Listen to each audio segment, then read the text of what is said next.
Passage 1. A private conversation. Last week, I went to the theatre. I had a very good seat. The play was very interesting. I did not enjoy it. A young man and a young woman were sitting behind me. They were talking loudly. I got very angry. I could not hear the actors. I turned round. I looked at the man and the woman angrily. They did not pay any attention. In the end, I could not bear it. I turned round again. "I can't hear a word," I said angrily. "It's none of your business," the young man said rudely. "This is a private conversation." Passage 2. Breakfast or lunch? It was Sunday. I never get up early on Sundays. I sometimes stay in bed until lunchtime. Last Sunday, I got up very late.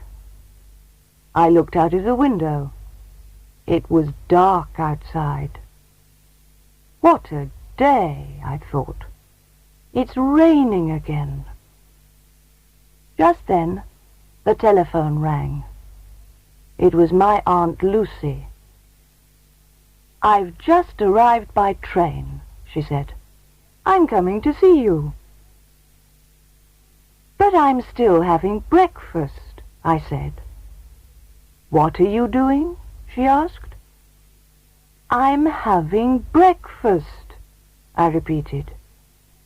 "Dear me," she said. "Do you always get up so late? It's 1 o'clock." Passage 3. Please send me a card. Postcards always spoil my holidays. Last summer, I went to Italy. I visited museums and sat in public gardens. A friendly waiter taught me a few words of Italian. Then he lent me a book.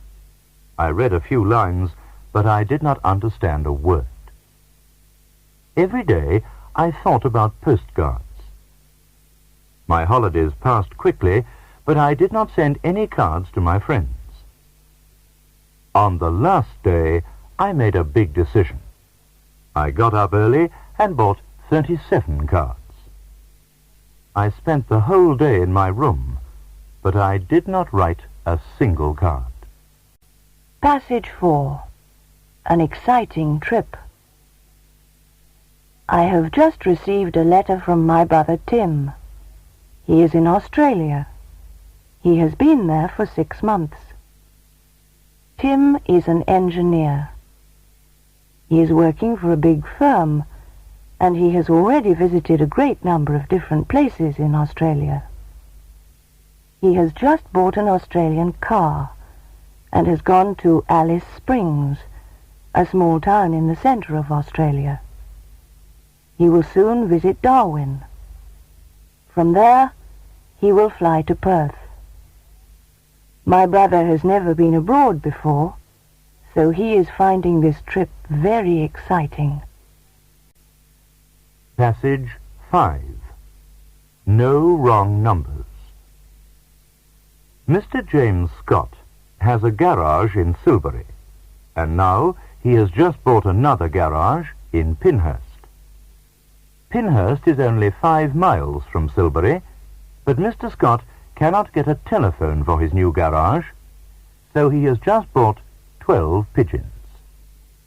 Yesterday, a pigeon carried the first message from Pinhurst to Silbury. The bird covered the distance in 3 minutes. Up to now, Mr. Scott has sent a great many requests for spare parts and other urgent messages from one garage to the other.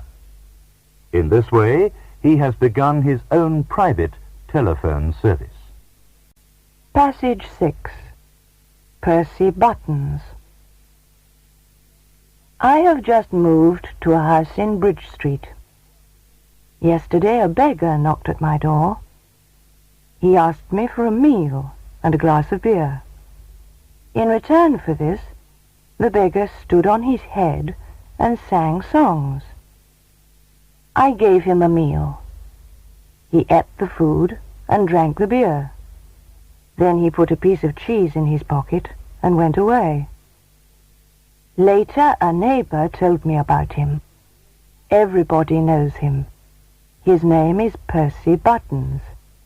He calls at every house in the street once a month and always asks for a meal and a glass of beer. Passage 7. Too late. The plane was late, and detectives were waiting at the airport all morning. They were expecting a valuable parcel of diamonds from South Africa. A few hours earlier, someone had told the police that thieves would try and steal the diamonds. When the plane arrived, some of the detectives were waiting inside the main building, while others were waiting on the airfield. Two men took the parcel off the plane and carried it into the customs house. While two detectives were keeping guard at the door, two others opened the parcel. To their surprise, the precious parcel was full of stones and sand. Passage 8. The best and the worst. Joe Saunders has the most beautiful garden in our town. Nearly everybody enters for the nicest garden competition each year, but Joe wins every time. Bill Frith's garden is larger than Joe's. Bill works harder than Joe and grows more flowers and vegetables, but Joe's garden is more interesting. He has made neat paths and has built a wooden bridge over a pool. I like gardens too, but I do not like hard work. Every year I enter for the garden competition too, and I always win a little prize for the worst garden in the town. Passage 9. A cold welcome. On Wednesday evening, we went to the town hall. It was the last day of the year, and a large crowd of people had gathered under the town hall clock.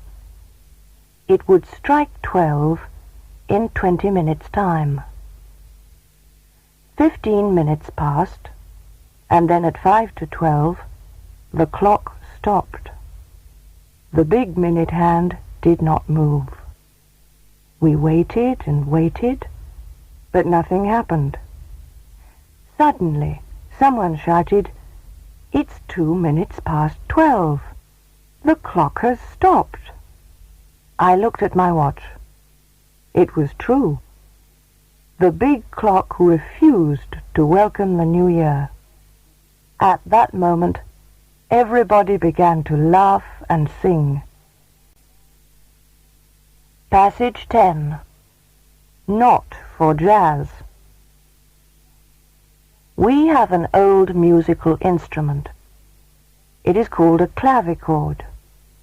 It was made in Germany in 1681. Our clavichord is kept in the living room. It has belonged to our family for a long time. The instrument was bought by my grandfather many years ago. Recently, it was damaged by a visitor. She tried to play jazz on it. She struck the keys too hard, and 2 of the strings were broken. My father was shocked. Now we are not allowed to touch it. It is being repaired by a friend of my father's. Passage 11. One good turn deserves another. I was having dinner at a restaurant when Harry Steele came in. Harry worked in a lawyer's office years ago, but he is now working at a bank. He gets a good salary, but he always borrows money from his friends and never pays it back. Harry saw me and came and sat at the same table. He has never borrowed money from me. While he was eating, I asked him to lend me £2. To my surprise, he gave me the money immediately. "I have never borrowed any money from you," Harry said. "So now you can pay for my dinner." Passage 12. Goodbye and good luck. Our neighbour, Captain Charles Allison, will sail from Portsmouth tomorrow. We shall meet him at the harbour early in the morning. He will be in his small boat, Topsail. Topsail is a famous little boat. It has sailed across the Atlantic many times. Captain Allison will set out at 8 o'clock, so we shall have plenty of time. We shall see his boat, and then we shall say goodbye to him. He will be away for 2 months. We are very proud of him. He will take part in an important race across the Atlantic. Passage 13. The Greenwood Boys. The Greenwood Boys are a group of popular singers. At present they are visiting all parts of the country. They will be arriving here tomorrow. They will be coming by train, and most of the young people in the town will be meeting them at the station. Tomorrow evening they will be singing at the Workers' Club. The Greenwood Boys will be staying for 5 days. During this time, they will give 5 performances. As usual, the police will have a difficult time. They will be trying to keep order. It is always the same on these occasions. Passage 14. Do you speak English? I had an amusing experience last year. After I had left a small village in the south of France, I drove on to the next town. On the way, a young man waved to me. I stopped, and he asked me for a lift. As soon as he had got into the car, I said good morning to him in French, and he replied in the same language. Apart from a few words, I do not know any French at all. Neither of us spoke during the journey. I had nearly reached the town when the young man suddenly said, very slowly, "Do you speak English?" As I soon learnt, he was English himself. Passage 15. Good news. The secretary told me that Mr. Harmsworth would see me. I felt very nervous when I went into his office. He did not look up from his desk when I entered. After I had sat down, he said that business was very bad. He told me that the firm could not afford to pay such large salaries. 20 people had already left. I knew that my turn had come. "Mr. Harmsworth," I said in a weak voice. "Don't interrupt," he said. Then he smiled and told me I would receive an extra £100 a year. Passage 16. A polite request. If you park your car in the wrong place, a traffic policeman will soon find it. You will be very lucky if he lets you go without a ticket. However, this does not always happen. Traffic police are sometimes very polite. During a holiday in Sweden, I found this note on my car. "Sir, we welcome you to our city. This is a no parking area." You will enjoy your stay here if you pay attention to our street signs. This note is only a reminder. If you receive a request like this, you cannot fail to obey it. Passage 17. Always young. My Aunt Jennifer is an actress.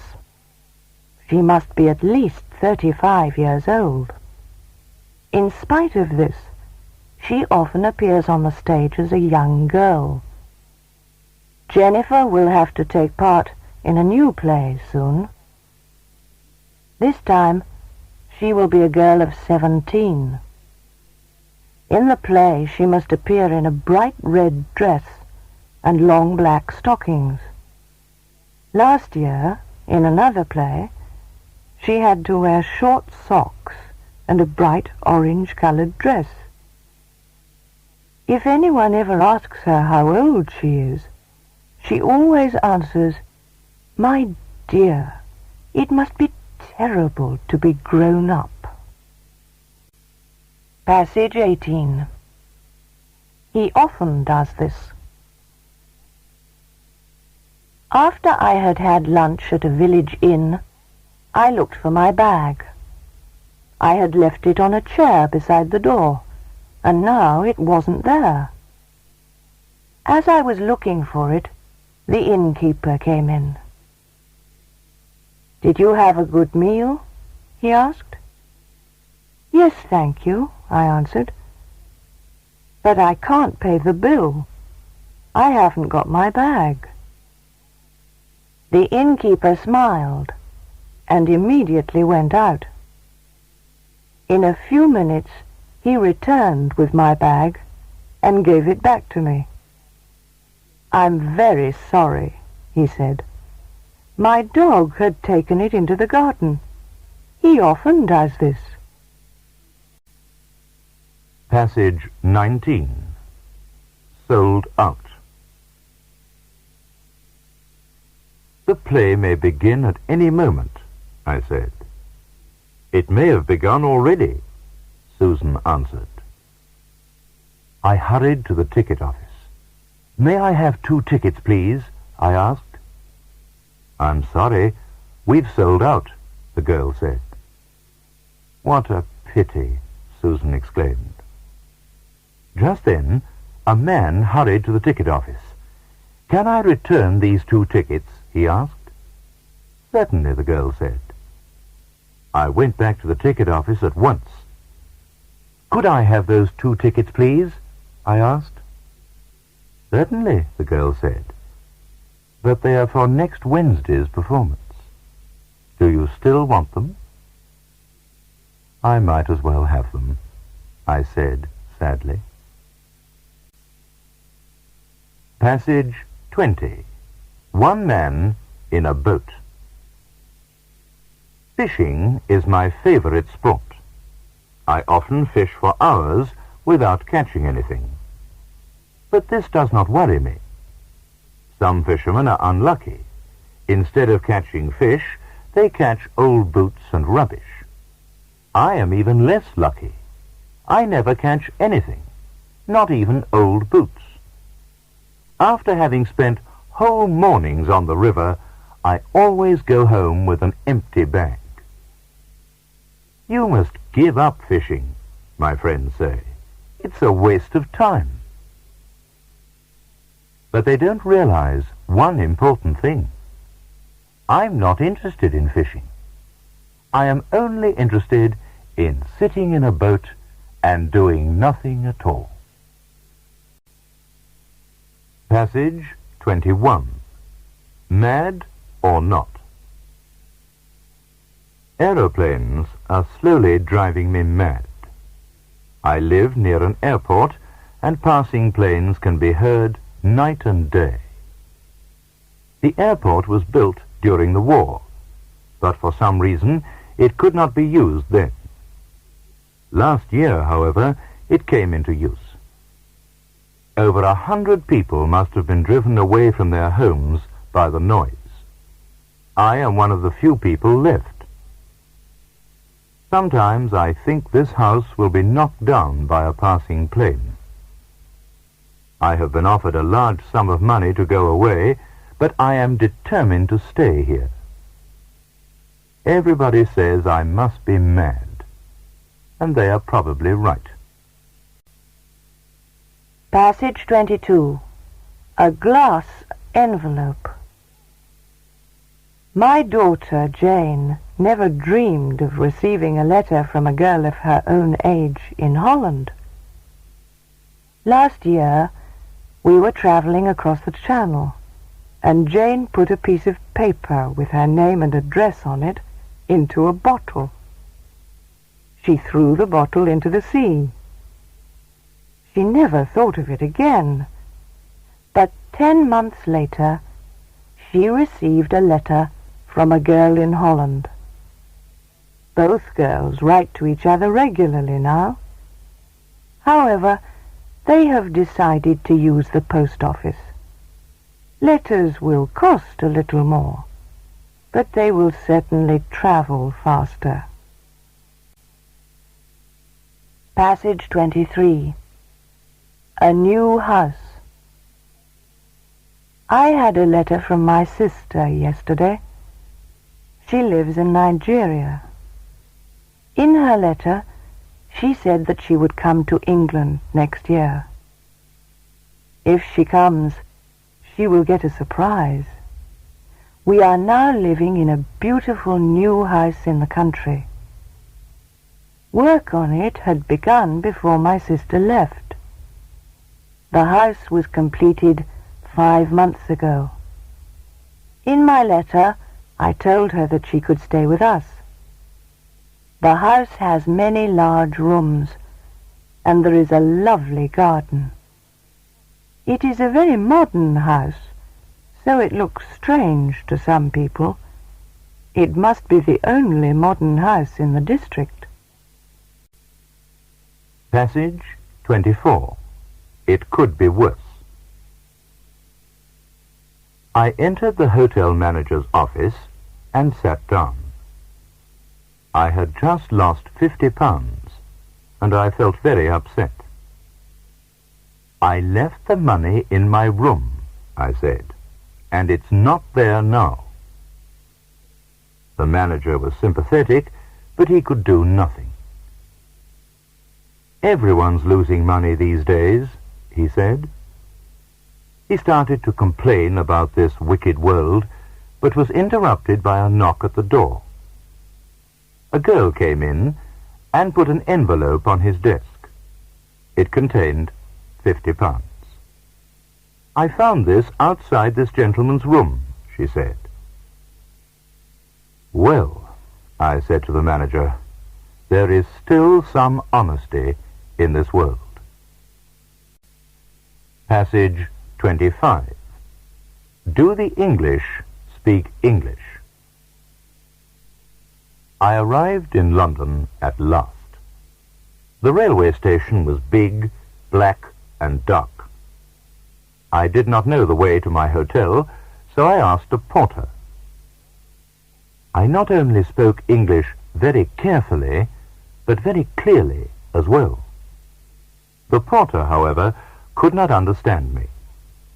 I repeated my question several times, and at last he understood. He answered me, but he spoke neither slowly nor clearly. I am a foreigner, I said. Then he spoke slowly, but I could not understand him. My teacher never spoke English like that. The porter and I looked at each other and smiled. Then he said something, and I understood it. You'll soon learn English, he said. I wonder. In England, each man speaks a different language.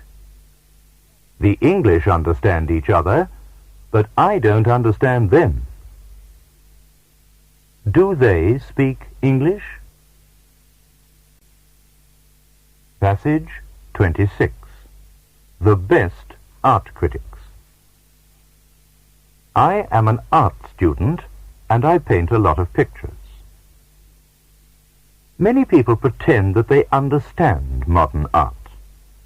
They always tell you what a picture is about.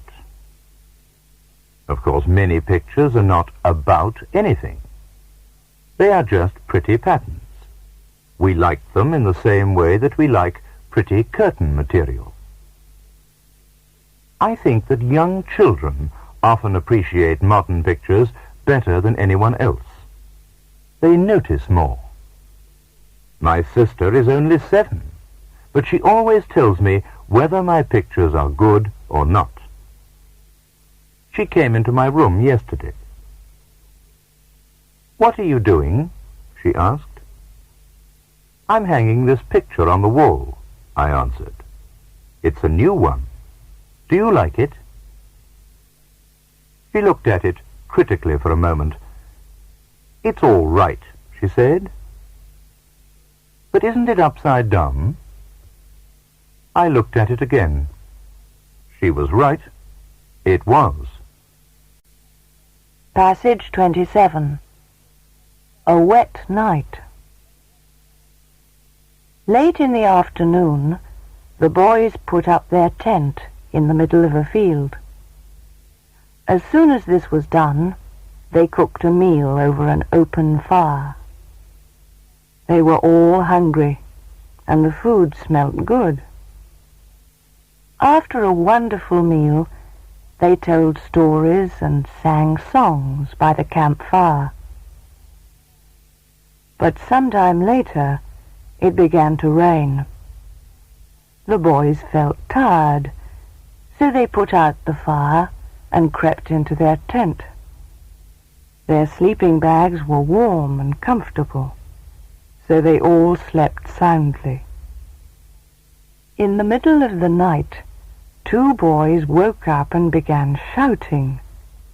The tent was full of water. They all leapt out of their sleeping bags and hurried outside. It was raining heavily, and they found that a stream had formed in the field. The stream wound its way across the field and then flowed right under their tent. Passage 28. No parking. Jasper White is one of those rare people who believes in ancient myths. He has just bought a new house in the city, but ever since he moved in, he has had trouble with motorists. When he returns home at night, he always finds that someone has parked a car outside his gate. Because of this, he has not been able to get his own car into his garage even once. Jasper has put up no parking signs outside his gate, but these have not had any effect. Now he has put an ugly stone head over the gate. It is one of the ugliest faces I have ever seen. I asked him what it was, and he told me that it was Medusa, the Gorgon. Jasper hopes that she will turn motorists to stone, but none of them has been turned to stone yet. Passage 29. Taxi. Captain Ben Fawcett has bought an unusual taxi and has begun a new service.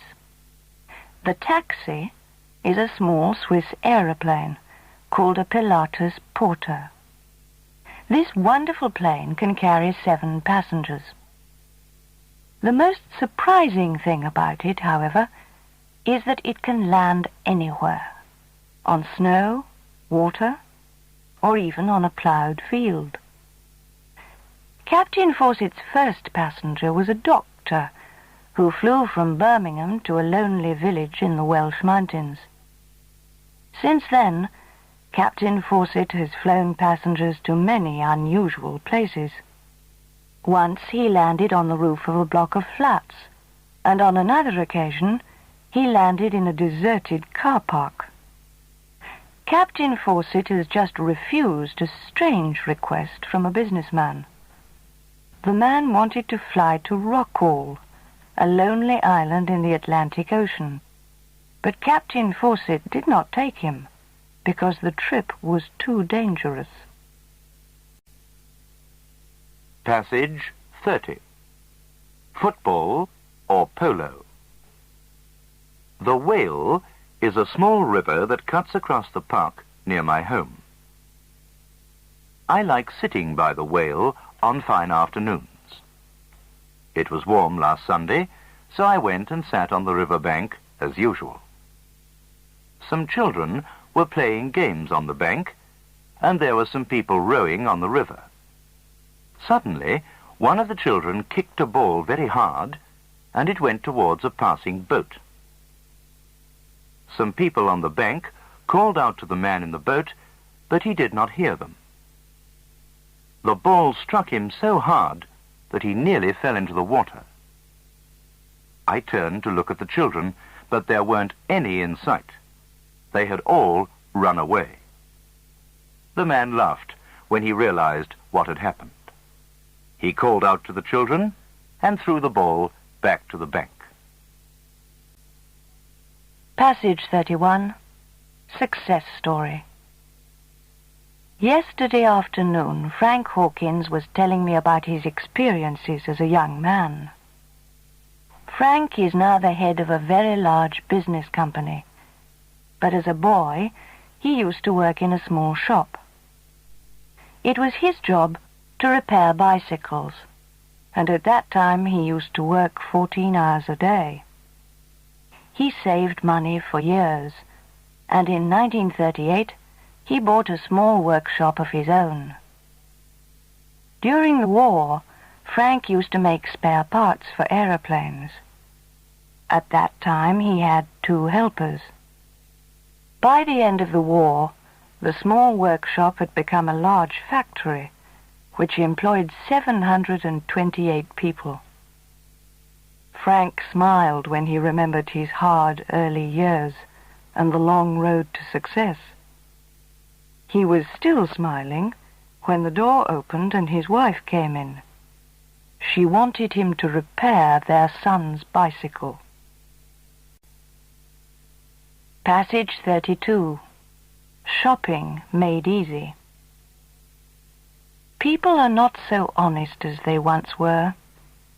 The temptation to steal is greater than ever before, especially in large shops. A detective recently watched a well-dressed woman who always went into a large store on Monday mornings. One Monday, there were fewer people in the shop than usual when the woman came in, so it was easier for the detective to watch her. The woman first bought a few small articles. After a little time, she chose one of the most expensive dresses in the shop and handed it to an assistant who wrapped it up for her as quickly as possible. Then the woman simply took the parcel and walked out of the shop without paying. When she was arrested, the detective found out that the shop assistant was her daughter. The girl gave her mother a free dress once a week. Passage 33. Out of the darkness. Nearly a week passed before the girl was able to explain what had happened to her. One afternoon, she set out from the coast in a small boat and was caught in a storm. Towards evening, the boat struck a rock and the girl jumped into the sea. Then she swam to the shore after spending the whole night in the water. During that time, she covered a distance of 8 miles. Early next morning, she saw a light ahead. She knew she was near the shore because the light was high up on the cliffs. On arriving at the shore, the girl struggled up the cliff towards the light she had seen. That was all she remembered. When she woke up a day later, she found herself in hospital. Passage 34. Quick work. Ted Robinson has been worried all the week. Last Tuesday, he received a letter from the local police. In the letter, he was asked to call at the station. Ted wondered why he was wanted by the police, but he went to the station yesterday, and now he is not worried anymore. At the station, he was told by a smiling policeman that his bicycle had been found. 5 days ago, the policeman told him, the bicycle was picked up in a small village 400 miles away. It is now being sent to his home by train. Ted was most surprised when he heard the news. He was amused, too, because he never expected the bicycle to be found. It was stolen 20 years ago, when Ted was a boy of 15. Passage 35. Stop thief. Roy Trenton used to drive a taxi. A short while ago, however, he became a bus driver, and he has not regretted it. He is finding his new work far more exciting. When he was driving along Catford Street recently, he saw 2 thieves rush out of a shop and run towards a waiting car.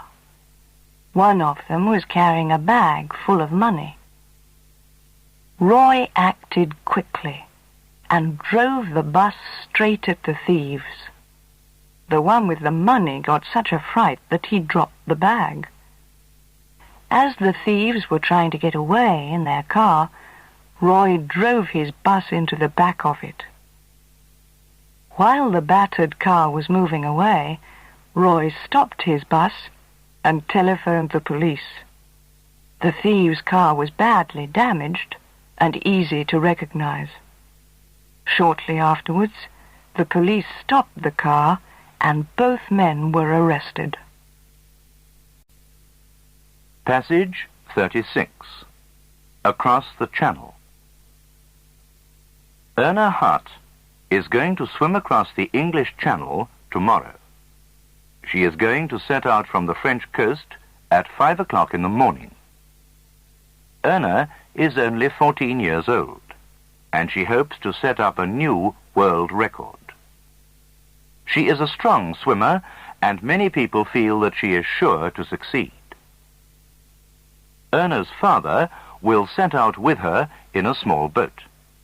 Mr. Hart has trained his daughter for years. Tomorrow, he will be watching her anxiously as she swims the long distance to England.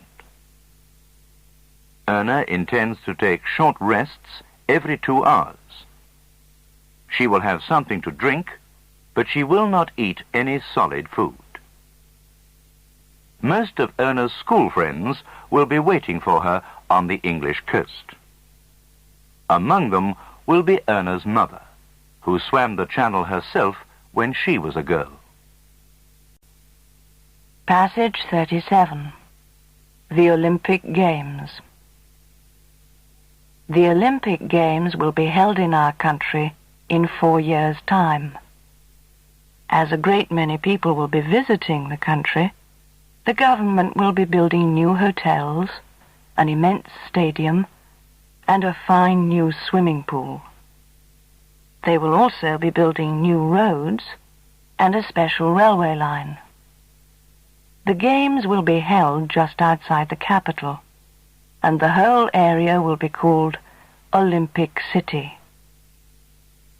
Workers will have completed the new roads by the end of this year. By the end of next year, they will have finished work on the new stadium. The fine modern buildings have been designed by Kurt Gunter. Everybody will be watching anxiously as the new buildings go up. We are all very excited and are looking forward to the Olympic Games because they have never been held before in this country. Passage 38. Everything except the weather. My old friend Harrison had lived in the Mediterranean for many years before he returned to England. He had often dreamed of retiring in England and had planned to settle down in the country. He had no sooner returned than he bought a fine house and went to live there. Almost immediately, he began to complain about the weather. For even though it was still summer, it rained continually, and it was often bitterly cold. After so many years of sunshine, Harrison got a shock. He acted as if he had never lived in England before. In the end, it was more than he could bear. He had hardly had time to settle down when he sold the house and left the country. The dream he had had for so many years ended there. Harrison had thought of everything except the weather. Passage 39. Am I all right? While John Gilbert was in hospital, he asked his doctor to tell him whether his operation had been successful, but the doctor refused to do so. The following day, the patient asked for a bedside telephone. When he was alone, he telephoned the hospital exchange and asked for Dr. Millington. When the doctor answered the phone, Mr. Gilbert said he was inquiring about a certain patient, a Mr. John Gilbert. He asked if Mr. Gilbert's operation had been successful, and the doctor told him that it had been. He then asked when Mr. Gilbert would be allowed to go home, and the doctor told him that he would have to stay in hospital for another 2 weeks. Then Dr. Millington asked the caller if he was a relative of the patient. No, the patient answered. I am Mr. John Gilbert. Passage 40. Food and talk. Last week, at a dinner party, the hostess asked me to sit next to Mrs. Rumbold. Mrs. Rumbold was a large, unsmiling lady in a tight black dress.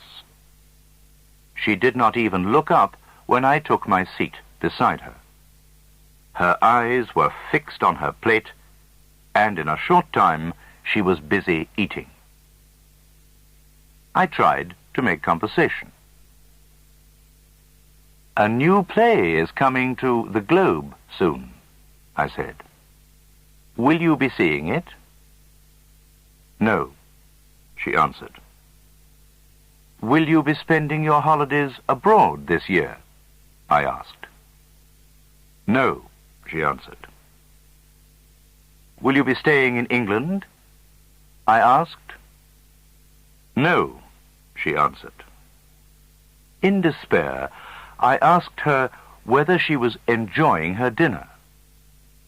Young man, she answered, if you ate more and talked less, we would both enjoy our dinner. Passage 41. Do you call that a hat? Do you call that a hat? I said to my wife. You needn't be so rude about it, my wife answered, as she looked at herself in the mirror. I sat down on one of those modern chairs with holes in it and waited. We had been in the hat shop for half an hour, and my wife was still in front of the mirror. We mustn't buy things we don't need, I remarked suddenly. I regretted saying it almost at once. You needn't have said that, my wife answered. I need not remind you of that terrible tie you bought yesterday. I find it beautiful, I said. A man can never have too many ties. And a woman can't have too many hats, she answered. 10 minutes later, we walked out of the shop together. My wife was wearing a hat that looked like a lighthouse. Passage 42. Not very musical. As we had had a long walk through one of the markets of Old Delhi, we stopped at a square to have a rest. After a time, we noticed a snake charmer with 2 large baskets at the other side of the square, so we went to have a look at him. As soon as he saw us, he picked up a long pipe which was covered with coins and opened one of the baskets. When he began to play a tune, we had our first glimpse of the snake. It rose out of the basket and began to follow the movements of the pipe. We were very much surprised when the snake charmer suddenly began to play jazz tunes and popular modern songs. The snake, however, continued to dance slowly. It obviously could not tell the difference between Indian music and jazz.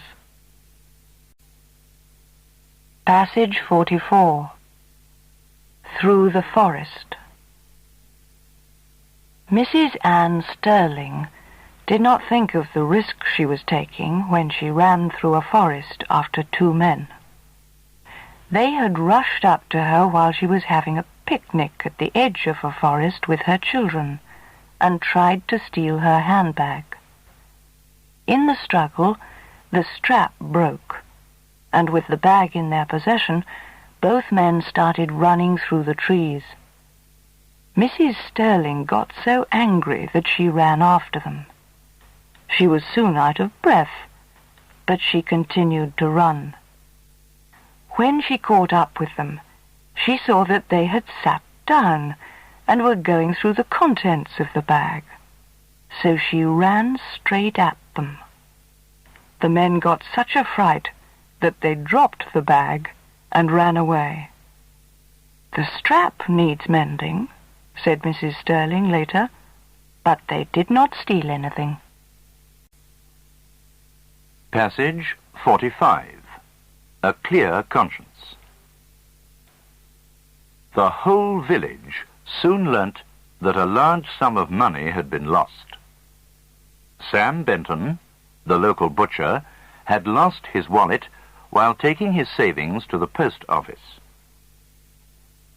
Sam was sure that the wallet must have been found by one of the villagers, but it was not returned to him. 3 months passed, and then, one morning, Sam found his wallet outside his front door.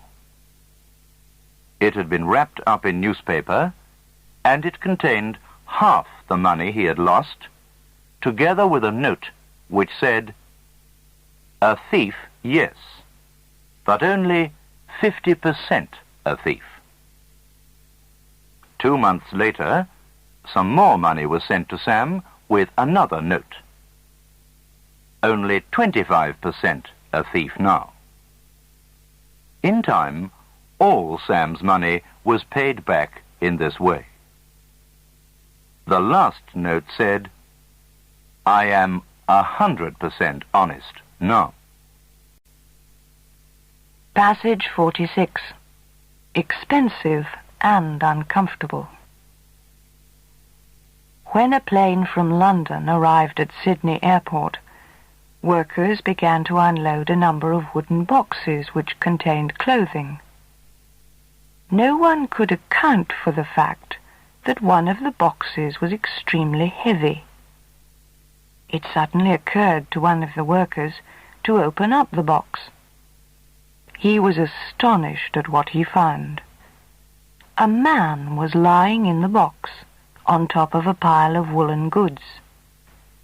He was so surprised at being discovered that he did not even try to run away. After he was arrested, the man admitted hiding in the box before the plane left London.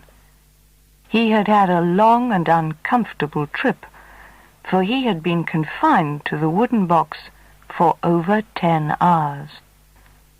The man was ordered to pay £345 for the cost of the trip. The normal price of a ticket is £230. Passage 47. A Thirsty Ghost. A public house, which was recently bought by Mr. Ian Thompson, is up for sale. Mr. Thompson is going to sell it because it is haunted. He told me that he could not go to sleep one night because he heard a strange noise coming from the bar. The next morning, he found that the doors had been blocked by chairs and the furniture had been moved. Though Mr. Thompson had turned the lights off before he went to bed, they were on in the morning. He also said that he had found 5 empty whiskey bottles which the ghost must have drunk the night before. When I suggested that some villagers must have come in for a free drink, Mr. Thompson shook his head. The villagers have told him that they will not accept the inn even if he gives it away. Passage 48. Did you want to tell me something? Dentists always ask questions when it is impossible for you to answer. My dentist had just pulled out one of my teeth and had told me to rest for a while. I tried to say something, but my mouth was full of cotton wool. He knew I collected birds' eggs and asked me whether my collection was growing. He then asked me how my brother was and whether I liked my new job in London. In answer to these questions, I either nodded or made strange noises. Meanwhile, my tongue was busy searching out the hole where the tooth had been. I suddenly felt very worried, but could not say anything. When the dentist at last removed the cotton wool from my mouth, I was able to tell him that he had pulled out the wrong tooth. Lesson 49. The End of a Dream. First listen and then answer the question. How did the dream end? Tired of sleeping on the floor, a young man in Tehran saved up for years to buy a real bed. For the first time in his life, he became the proud owner of a bed which had springs and a mattress. Because the weather was very hot, he carried the bed onto the roof of his house. He slept very well for the first 2 nights, but on the 3rd night a storm blew up. A gust of wind swept the bed off the roof and sent it crashing into the courtyard below. The young man did not wake up until the bed had struck the ground.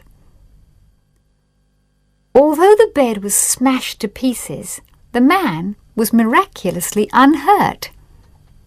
When he woke up, he was still on the mattress. Glancing at the bits of wood and metal that lay around him, the man sadly picked up the mattress and carried it into his house. After he had put it on the floor, he promptly went to sleep again.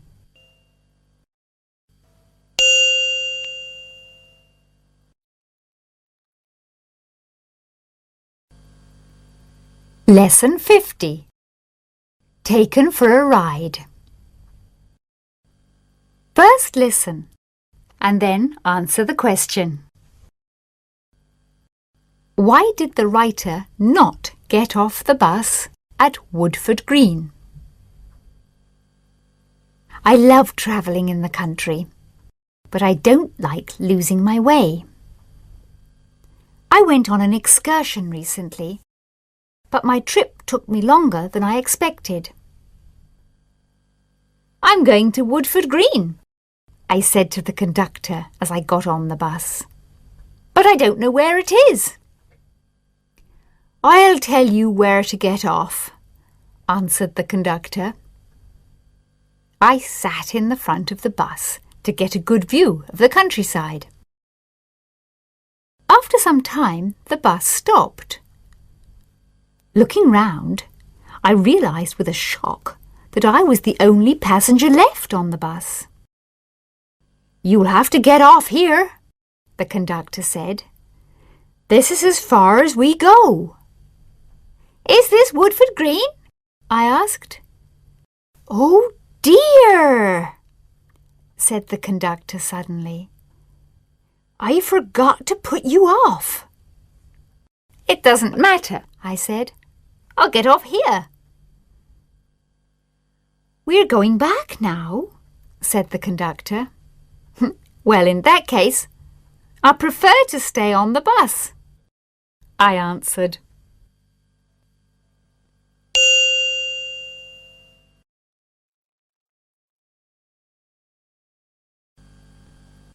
Lesson 51.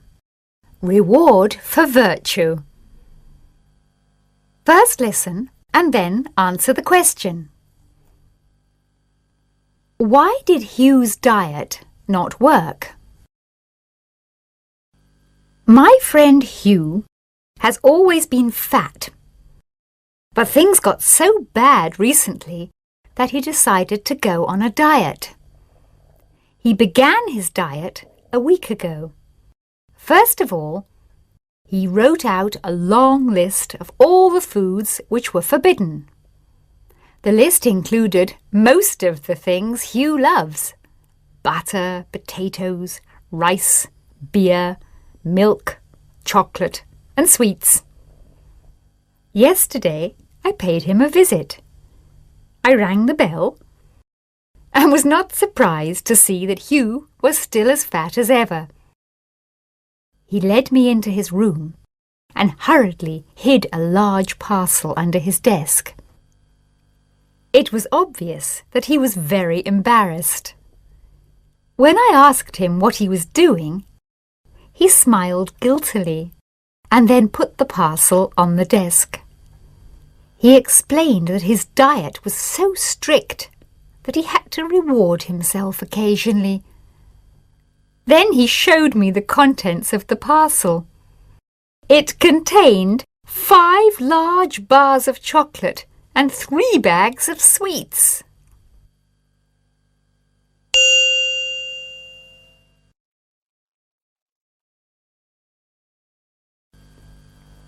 Lesson 52. A pretty carpet. First listen and then answer the question.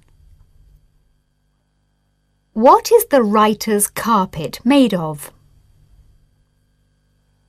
We have just moved into a new house, and I have been working hard all morning.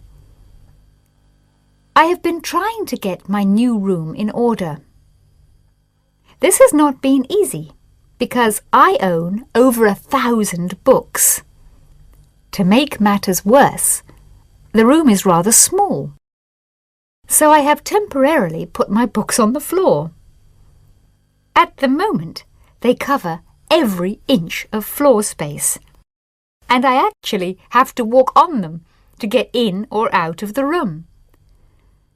A short while ago, my sister helped me to carry one of my old bookcases up the stairs. She went into my room and got a big surprise when she saw all those books on the floor. "This is the prettiest carpet I have ever seen," she said. She gazed at it for some time and then added, "You don't need bookcases at all. You can sit here in your spare time and read the carpet."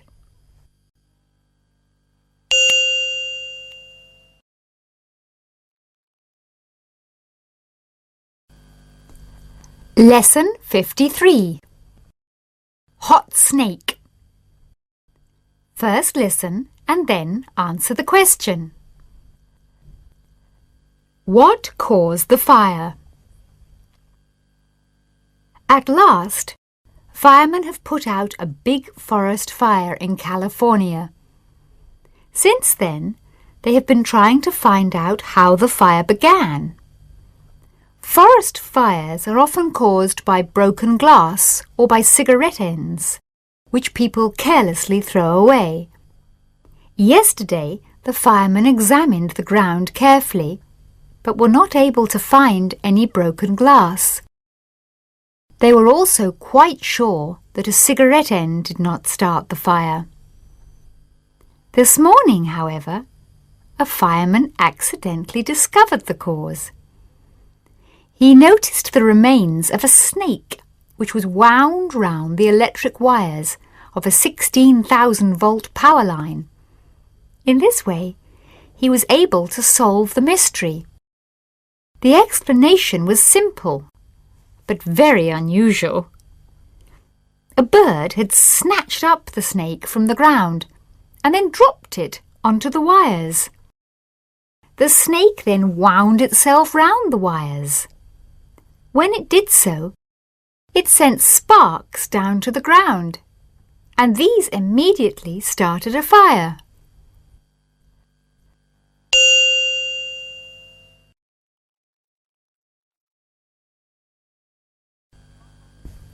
Lesson 54. Sticky fingers. First listen and then answer the question. What two interruptions did the writer have?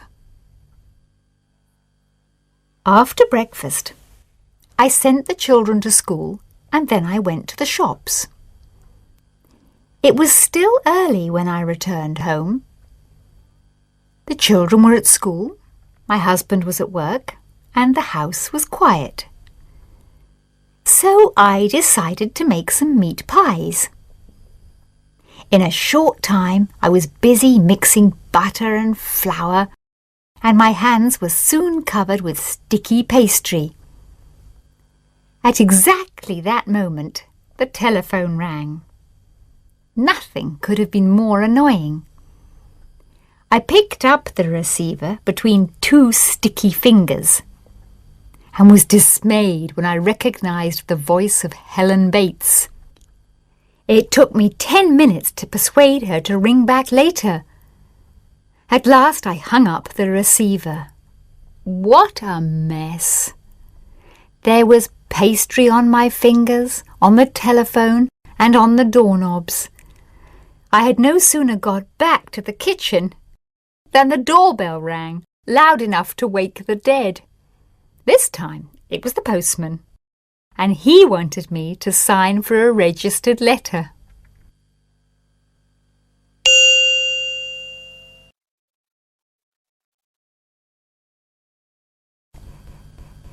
Lesson 55. Not a gold mine. First listen and then answer the question. What did the team find? Dreams of finding lost treasure almost came true recently. A new machine called the Revealer has been invented, and it has been used to detect gold which has been buried in the ground. The machine was used in a cave near the seashore, where, it is said, pirates used to hide gold. The pirates would often bury gold in the cave and then fail to collect it. Armed with the new machine, a search party went into the cave hoping to find buried treasure. The leader of the party was examining the soil near the entrance to the cave when the machine showed that there was gold under the ground. Very excited, the party dug a hole 2 feet deep. They finally found a small gold coin, which was almost worthless. The party then searched the whole cave thoroughly, but did not find anything except an empty tin trunk. In spite of this, many people are confident that the revealer may reveal something of value fairly soon.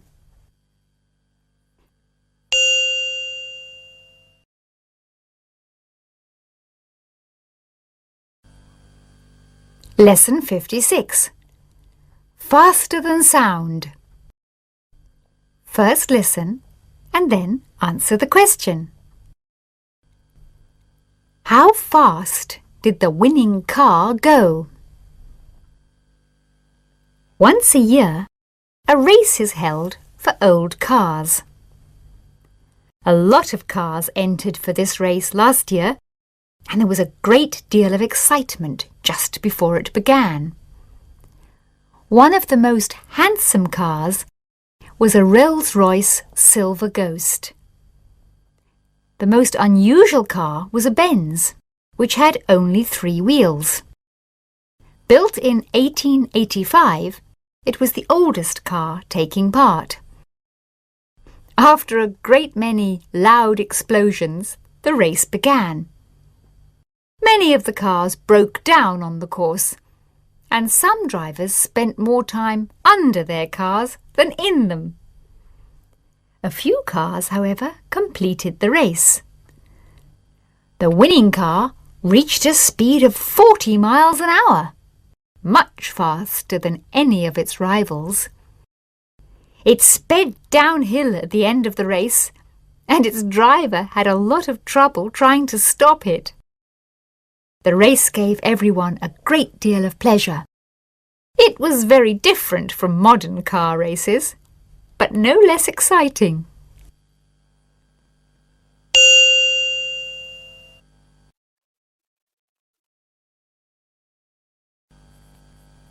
Lesson 57.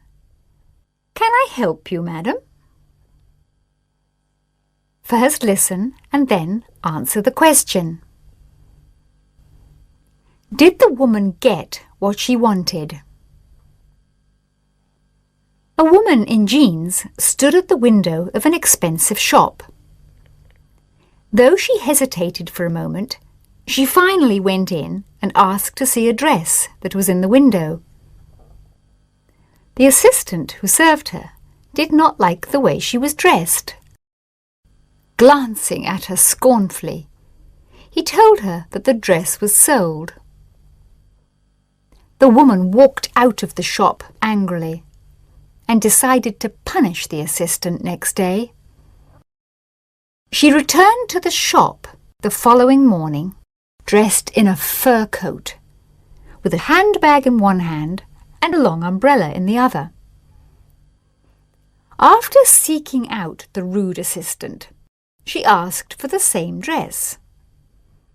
Not realizing who she was, the assistant was eager to serve her this time. With great difficulty, he climbed into the shop window to get the dress. As soon as she saw it, the woman said she did not like it. She enjoyed herself making the assistant bring almost everything in the window before finally buying the dress she had first asked for.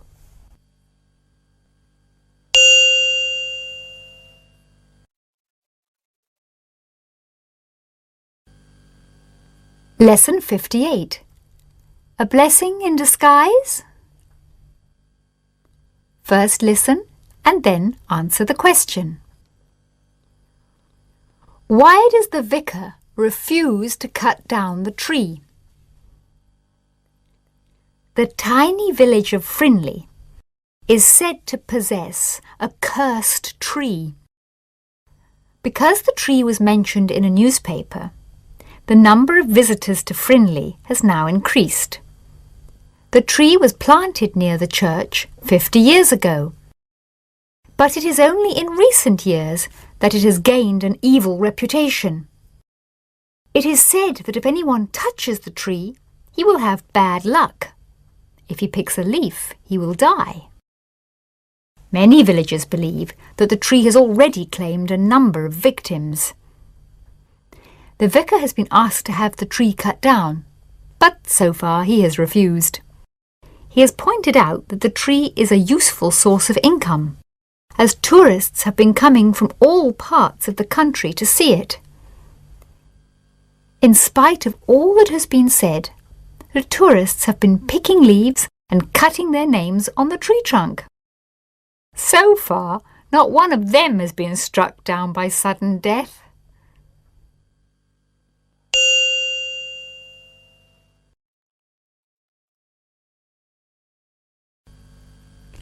Lesson 59. In or out? First listen and then answer the question. Why did Rex run away? Our dog Rex used to sit outside our front gate and bark. Every time he wanted to come into the garden, he would bark until someone opened the gate. As the neighbours complained of the noise, my husband spent weeks training him to press his paw on the latch to let himself in. Rex soon became an expert at opening the gate. However, when I was going out shopping last week, I noticed him in the garden near the gate. This time he was barking so that someone would let him out. Since then, he has developed another bad habit. As soon as he opens the gate from outside, he comes into the garden and waits until the gate shuts. Then he sits and barks until someone lets him out. After this, he immediately lets himself in and begins barking again. Yesterday, my husband removed the gate, and Rex got so annoyed, we have not seen him since.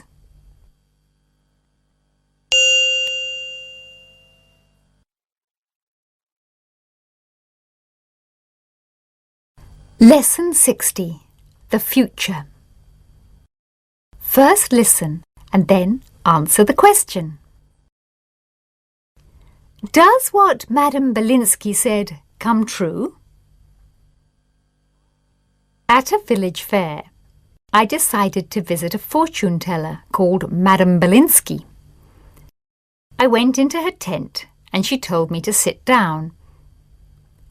After I had given her some money, she looked into a crystal ball and said, "A relation of yours is coming to see you. She will be arriving this evening and intends to stay for a few days. The moment you leave this tent, you will get a big surprise. A woman you know well will rush towards you. She will speak to you, and then she will lead you away from this place. That is all." As soon as I went outside, I forgot all about Madame Belinsky because my wife hurried towards me. "Where have you been hiding?" she asked impatiently. "Your sister will be here in less than an hour, and we must be at the station to meet her. We are late already." As she walked away, I followed her out of the fair.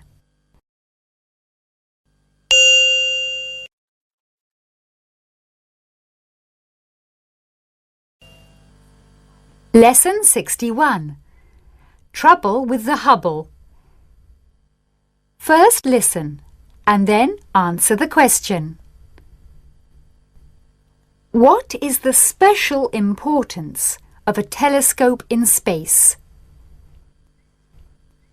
The Hubble telescope was launched into space by NASA on April 20th, 1990. At a cost of over $1 billion. Right from the start, there was trouble with the Hubble.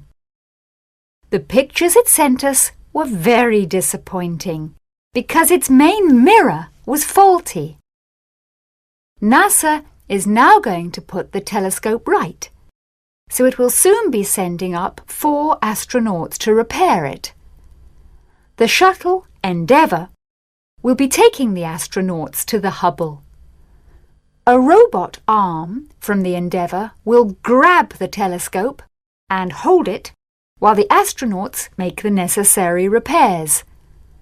Of course, the Hubble is above the Earth's atmosphere, so it will soon be sending us the clearest pictures of the stars and distant galaxies that we have ever seen. The Hubble will tell us a great deal about the age and size of the universe. By the time you read this, the Hubble's eagle eye will have sent us thousands and thousands of wonderful pictures.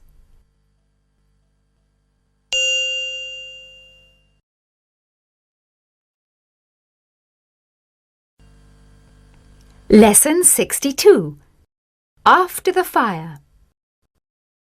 First listen and then answer the question. What was the danger to the villages after the fire? Firemen had been fighting the forest fire for nearly 3 weeks before they could get it under control. A short time before, great trees had covered the countryside for miles around. Now, smoke still rose up from the warm ground over the desolate hills. Winter was coming on, and the hills threatened the surrounding villages with destruction. For heavy rain would not only wash away the soil, but would cause serious floods as well. When the fire had at last been put out, the forest authorities ordered several tons of a special type of grass seed which would grow quickly. The seed was sprayed over the ground in huge quantities by aeroplanes. The planes had been planting seed for nearly a month when it began to rain. By then, however, in many places the grass had already taken root.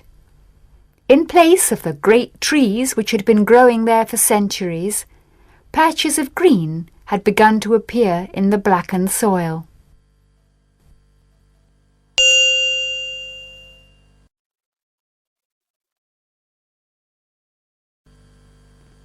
Lesson 63. She was not amused. First listen and then answer the question. Why did Jenny want to leave the wedding reception? Jeremy Hampton has a large circle of friends and is very popular at parties. Everybody admires him for his great sense of humour. Everybody, that is, except his 6-year-old daughter, Jenny.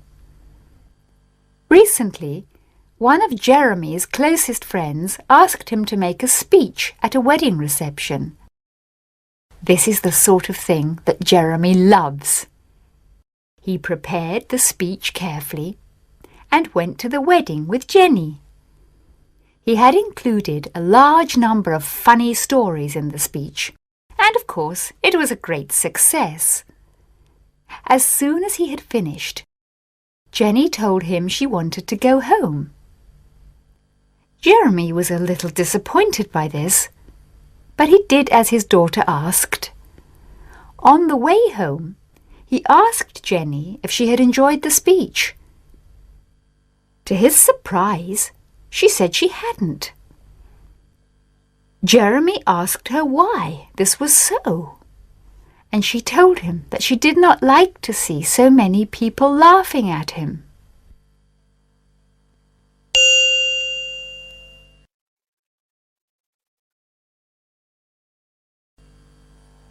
Lesson 64. The Channel Tunnel. First listen and then answer the question. Why was the first tunnel not completed? In 1858, a French engineer, Aimé Thomé de Gaumont, arrived in England with a plan for a 21-mile tunnel under the English Channel. He said that it would be possible to build a platform in the centre of the channel. This platform would serve as a port and a railway station. The tunnel would be well ventilated if tall chimneys were built above sea level. In 1860, a better plan was put forward by an Englishman, William Lowe. He suggested that a double railway tunnel should be built. This would solve the problem of ventilation, for if a train entered this tunnel, it would draw in fresh air behind it. 42 years later, a tunnel was actually begun. If, at the time, the British had not feared invasion, it would have been completed. The world had to wait almost another 100 years for the Channel Tunnel. It was officially opened on March the 7th, 1994, finally connecting Britain to the European continent.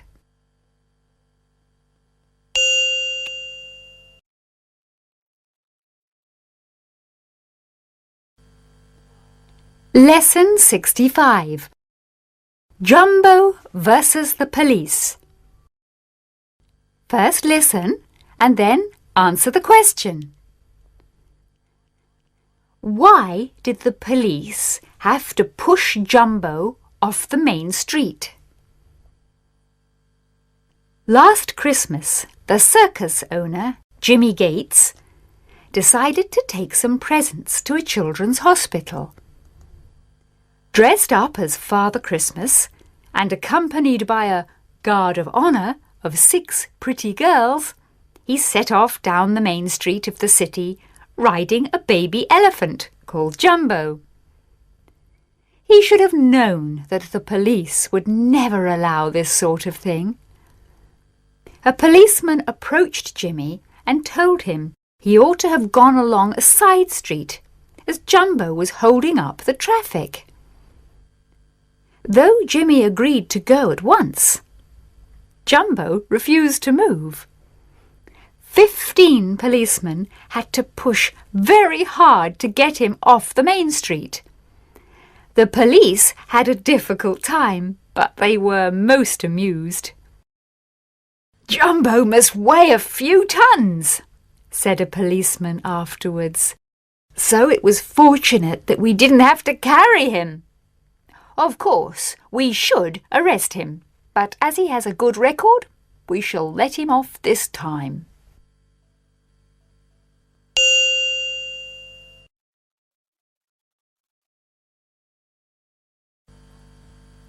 Lesson 66. Sweet as honey.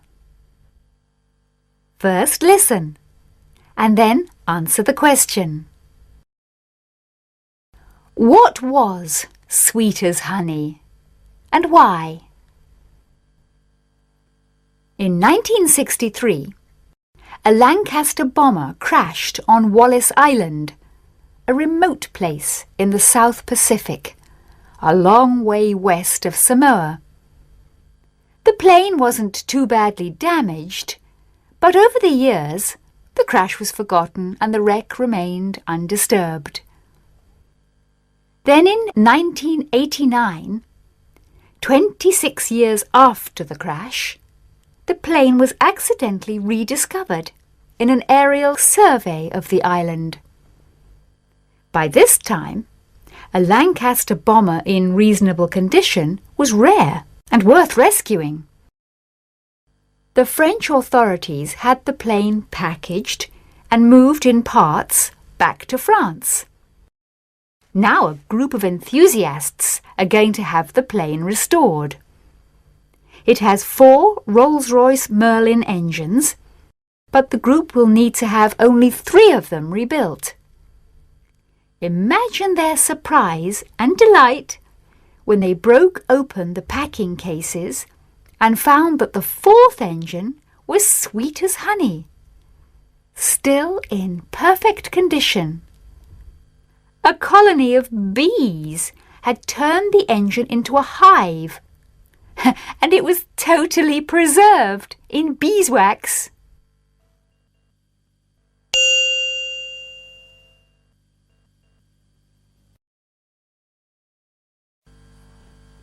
Lesson 67. Volcanoes. First listen and then answer the question. Why does Taziev risk his life like this? Harun Taziev, the Polish scientist, has spent his lifetime studying active volcanoes and deep caves in all parts of the world. In 1948, he went to Lake Kivu in the Congo to observe a new volcano, which he later named Kituro. Taziev was able to set up his camp very close to the volcano while it was erupting violently. Though he managed to take a number of brilliant photographs, he could not stay near the volcano for very long. He noticed that a river of liquid rock was coming towards him. It threatened to surround him completely, but Taziev managed to escape just in time. He waited until the volcano became quiet, and he was able to return 2 days later. This time, he managed to climb into the mouth of Kituro so that he could take photographs and measure temperatures. Taziev has often risked his life in this way. He has been able to tell us more about active volcanoes than any man alive.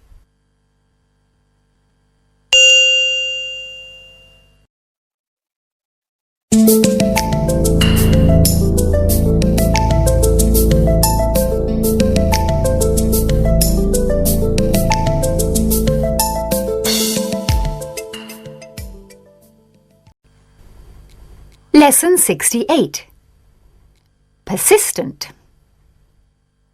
First listen and then answer the question. Why did Elizabeth tell Nigel that she was going to the dentist? I crossed the street to avoid meeting him, but he saw me and came running towards me. It was no use pretending that I had not seen him, so I waved to him. I never enjoy meeting Nigel Dykes. He never has anything to do. No matter how busy you are, he always insists on coming with you. I had to think of a way of preventing him from following me around all morning. "Hello, Nigel," I said. "Fancy meeting you here." "Hi, Elizabeth," Nigel answered. "I was just wondering how to spend the morning until I saw you. You're not busy doing anything, are you?" "No, not at all," I answered. "I'm going to—" "Would you mind my coming with you?" he asked before I had finished speaking. "Not at all," I lied. "But I'm going to the dentist." "Then I'll come with you," he answered. "There's always plenty to read in the waiting room."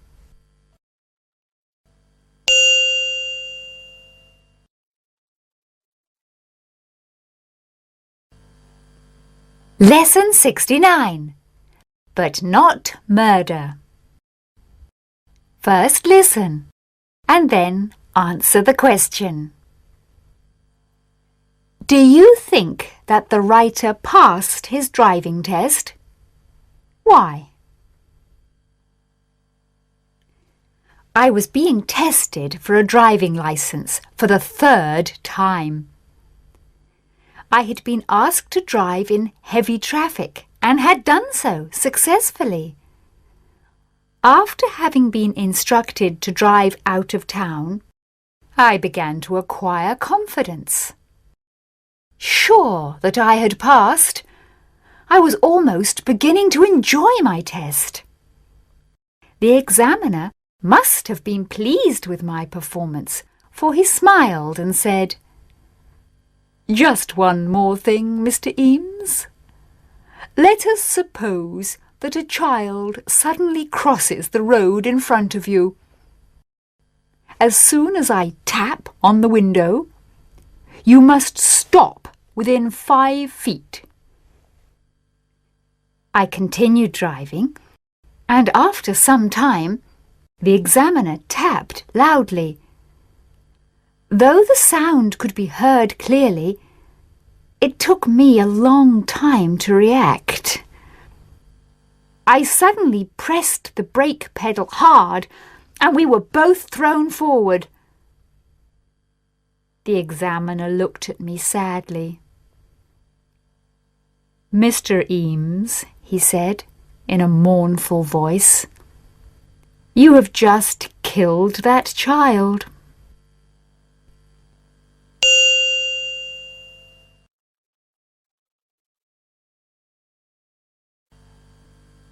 Lesson 70.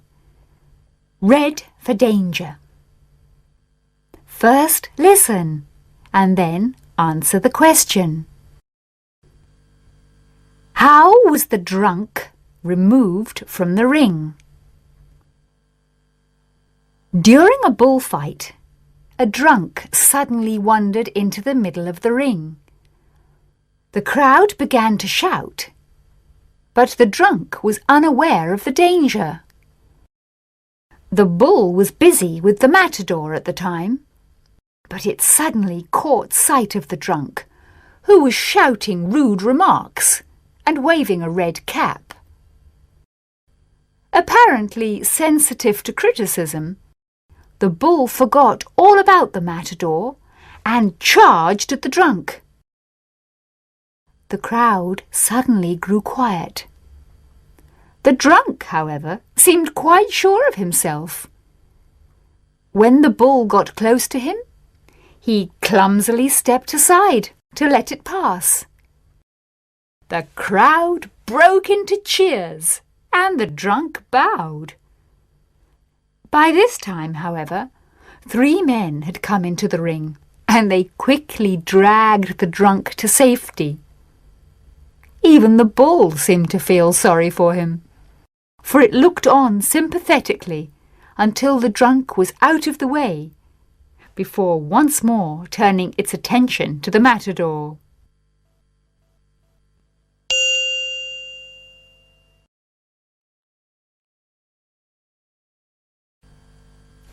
Lesson 71. A famous clock.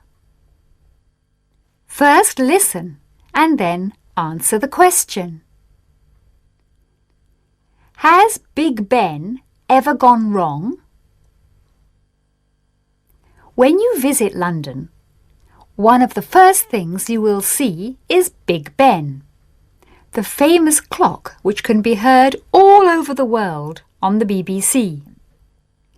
If the Houses of Parliament had not been burned down in 1834, the great clock would never have been erected. Big Ben takes its name from Sir Benjamin Hall, who was responsible for the making of the clock when the new Houses of Parliament were being built. It is not only of immense size, but is extremely accurate as well. Officials from Greenwich Observatory have the clock checked twice a day. On the BBC, you can hear the clock when it is actually striking, because microphones are connected to the clock tower. Big Ben has rarely gone wrong. Once, however, it failed to give the correct time. A painter who had been working on the tower hung a pot of paint on one of the hands and slowed it down.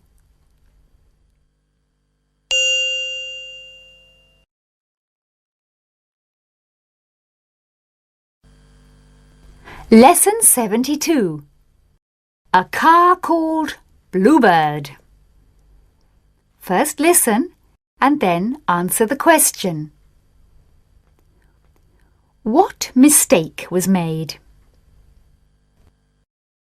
The great racing driver, Sir Malcolm Campbell, was the first man to drive at over 300 miles per hour. He set up a new world record in September 1935 at Bonneville Salt Flats, Utah. Bluebird, the car he was driving, had been specially built for him. It was over 30 feet in length and had a 2,500 horsepower engine. Although Campbell reached a speed of over 304 miles per hour, he had great difficulty in controlling the car because a tyre burst during the first run. After his attempt, Campbell was disappointed to learn that his average speed had been 299 miles per hour. However, a few days later, he was told that a mistake had been made. His average speed had been 301 miles per hour. Since that time, racing drivers have reached speeds over 600 miles an hour. Following in his father's footsteps many years later, Sir Malcolm's son, Donald, also set up a world record. Like his father, he was driving a car called Bluebird.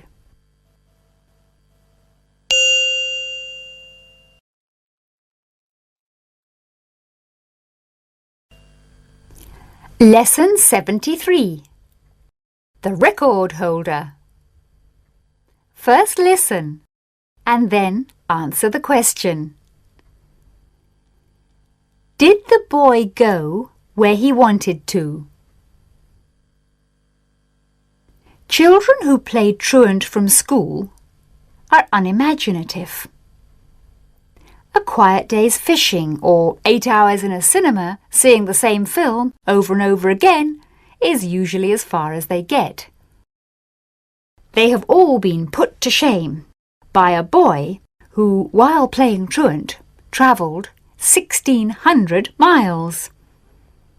He hitchhiked to Dover and towards evening went into a boat to find somewhere to sleep. When he woke up next morning, he discovered that the boat had, in the meantime, travelled to Calais. No one noticed the boy as he crept off. From there, he hitchhiked to Paris in a lorry. The driver gave him a few biscuits and a cup of coffee and left him just outside the city. The next car the boy stopped did not take him into the centre of Paris as he hoped it would, but to Perpignan on the French-Spanish border.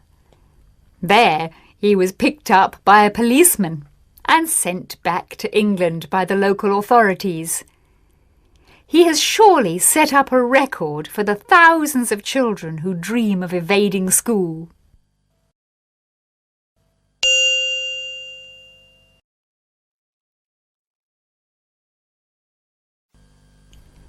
Lesson 74.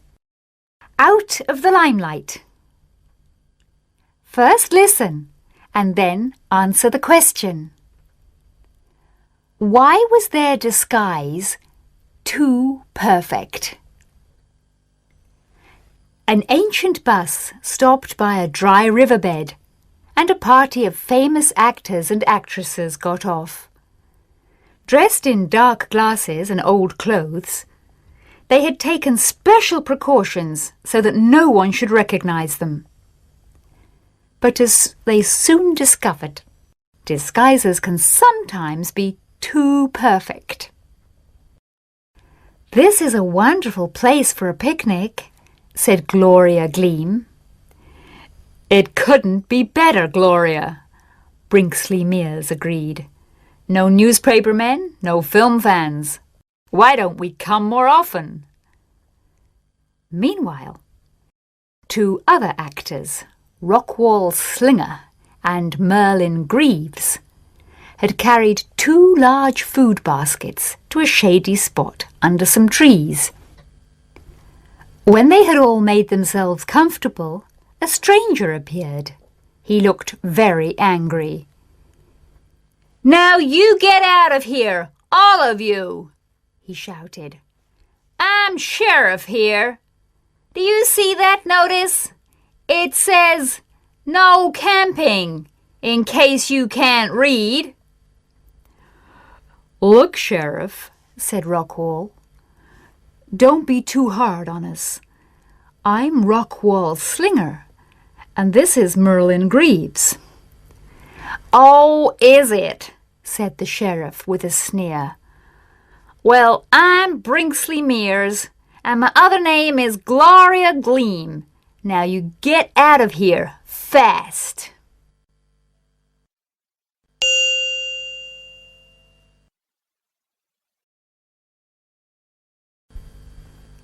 Lesson 75.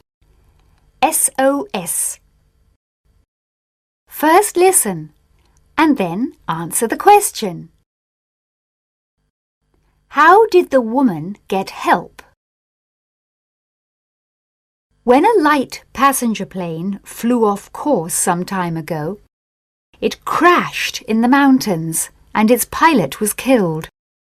The only passengers, a young woman and her 2 baby daughters, were unhurt. It was the middle of winter. Snow lay thick on the ground. The woman knew that the nearest village was miles away. When it grew dark, she turned a suitcase into a bed and put the children inside it, covering them with all the clothes she could find. During the night, it got terribly cold. The woman kept as near as she could to the children and even tried to get into the case herself, but it was too small. Early next morning, she heard planes passing overhead and wondered how she could send a signal. Then she had an idea. She stamped out the letters SOS in the snow.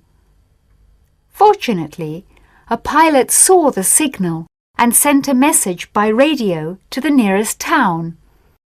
It was not long before a helicopter arrived on the scene to rescue the survivors of the plane crash.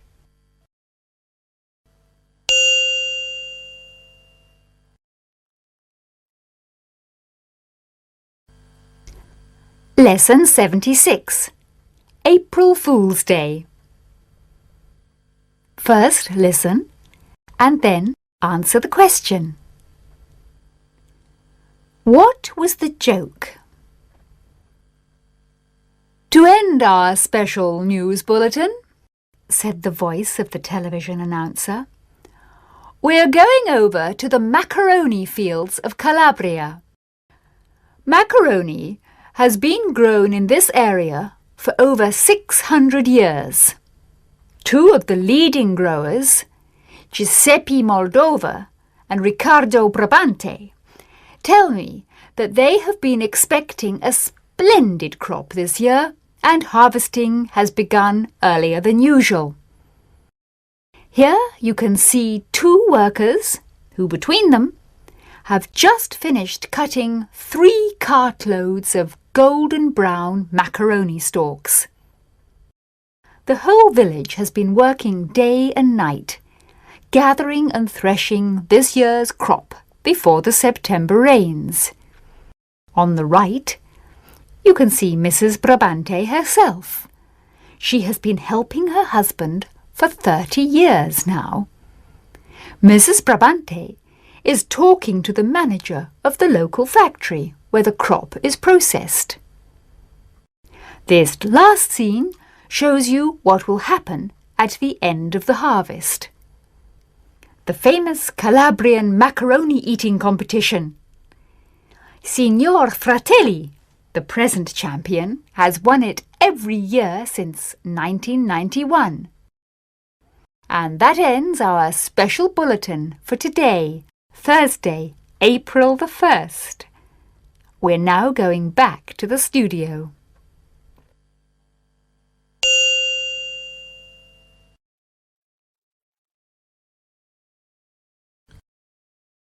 Lesson 77.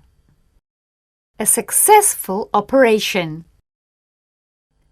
First listen and then answer the question. Did the doctors find out how the woman died? The mummy of an Egyptian woman who died in 800 BC has just had an operation. The mummy is that of Shep-en-Mut, who was once a singer in the Temple of Thebes. As there were strange marks on the X-ray plates taken of the mummy, doctors have been trying to find out whether the woman died of a rare disease.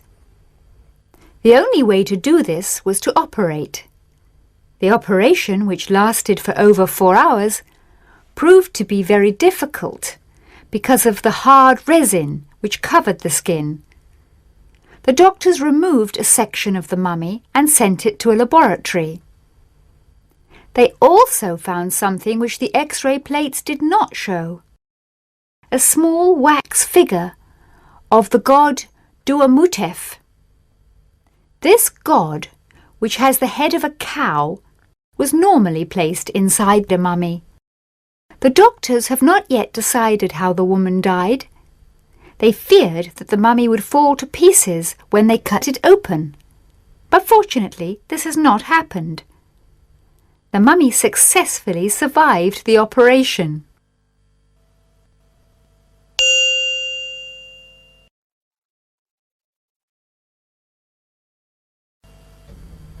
Lesson 78. The last one. First listen and then answer the question. For how long did the writer give up smoking? After reading an article entitled Cigarette Smoking and Your Health, I lit a cigarette to calm my nerves.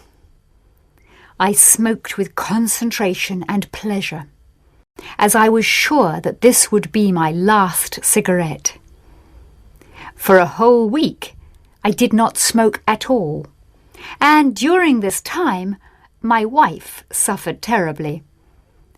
I had all the usual symptoms of someone giving up smoking: a bad temper and an enormous appetite.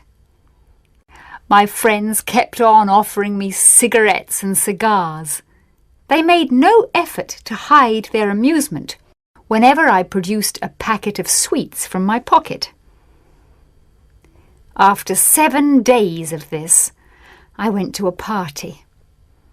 Everybody around me was smoking, and I felt extremely uncomfortable. When my old friend Brian urged me to accept a cigarette, it was more than I could bear. I took one guiltily, lit it, and smoked with satisfaction. My wife was delighted that things had returned to normal once more. Anyway, as Brian pointed out, it is the easiest thing in the world to give up smoking. He himself has done it lots of times.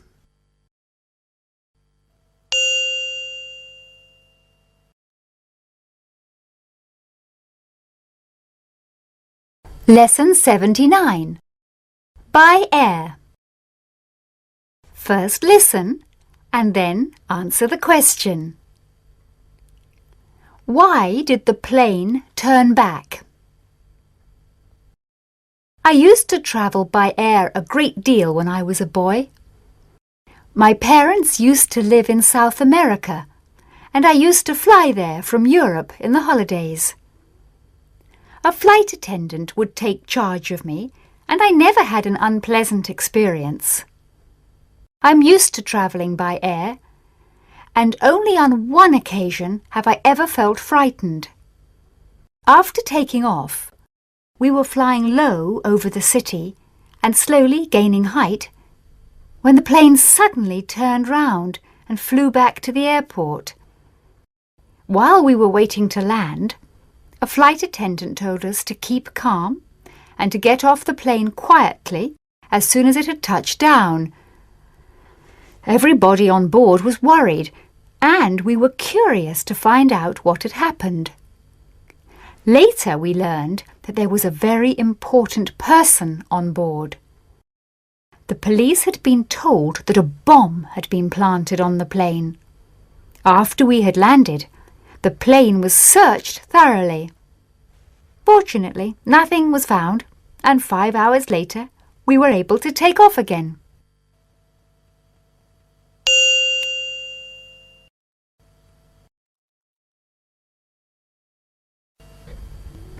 Lesson 80. The Crystal Palace. First listen and then answer the question. How many people visited the Great Exhibition of 1851? Perhaps the most extraordinary building of the 19th century was the Crystal Palace, which was built in Hyde Park for the Great Exhibition of 1851. The Crystal Palace was different from all other buildings in the world, for it was made of iron and glass. It was one of the biggest buildings of all time, and a lot of people from many countries came to see it. A great many goods were sent to the exhibition from various parts of the world. There was also a great deal of machinery on display. The most wonderful piece of machinery on show was Nasmyth's steam hammer. Though in those days travelling was not as easy as it is today, steamboats carried thousands of visitors across the Channel from Europe. On arriving in England, they were taken to the Crystal Palace by train. There were 6 million visitors in all, and the profits from the exhibition were used to build museums and colleges. Later, the Crystal Palace was moved to South London. It remained one of the most famous buildings in the world until it was burnt down in 1936.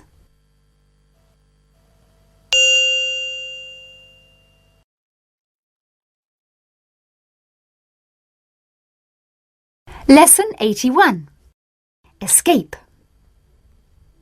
First listen and then answer the question. Why did the prisoner attack the driver? When he had killed the guard, the prisoner of war quickly dragged him into the bushes. Working rapidly in the darkness, he soon changed into the dead man's clothes. Now, dressed in a blue uniform and with a rifle over his shoulder, the prisoner marched boldly up and down in front of the camp. He could hear shouting in the camp itself. Lights were blazing and men were running here and there. They had just discovered that a prisoner had escaped. At that moment, a large black car with 4 officers inside it stopped at the camp gates. The officers got out, and the prisoner stood to attention and saluted as they passed. When they had gone, the driver of the car came towards him. The man obviously wanted to talk. He was rather elderly, with grey hair and clear blue eyes. The prisoner felt sorry for him, but there was nothing else he could do. As the man came near, the prisoner knocked him to the ground with a sharp blow. Then, jumping into the car, he drove off as quickly as he could.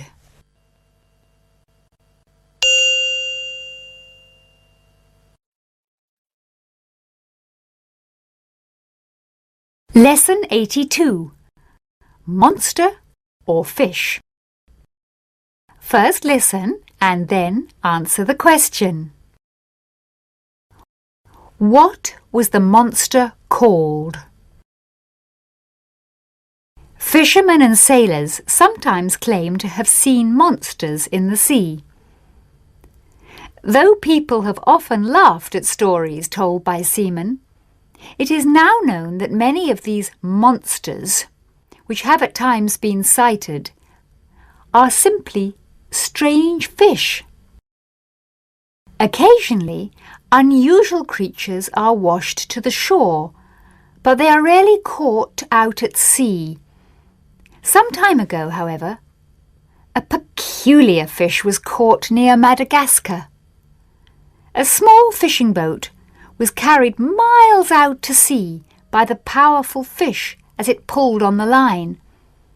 Realizing that this was no ordinary fish, the fishermen made every effort not to damage it in any way. When it was eventually brought to shore, it was found to be over 13 feet long.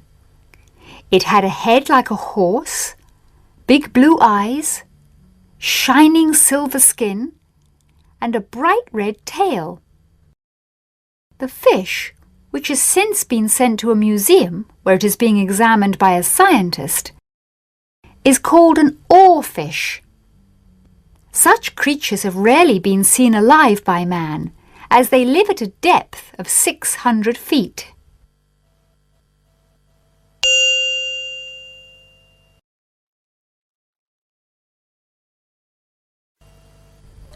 Lesson 83.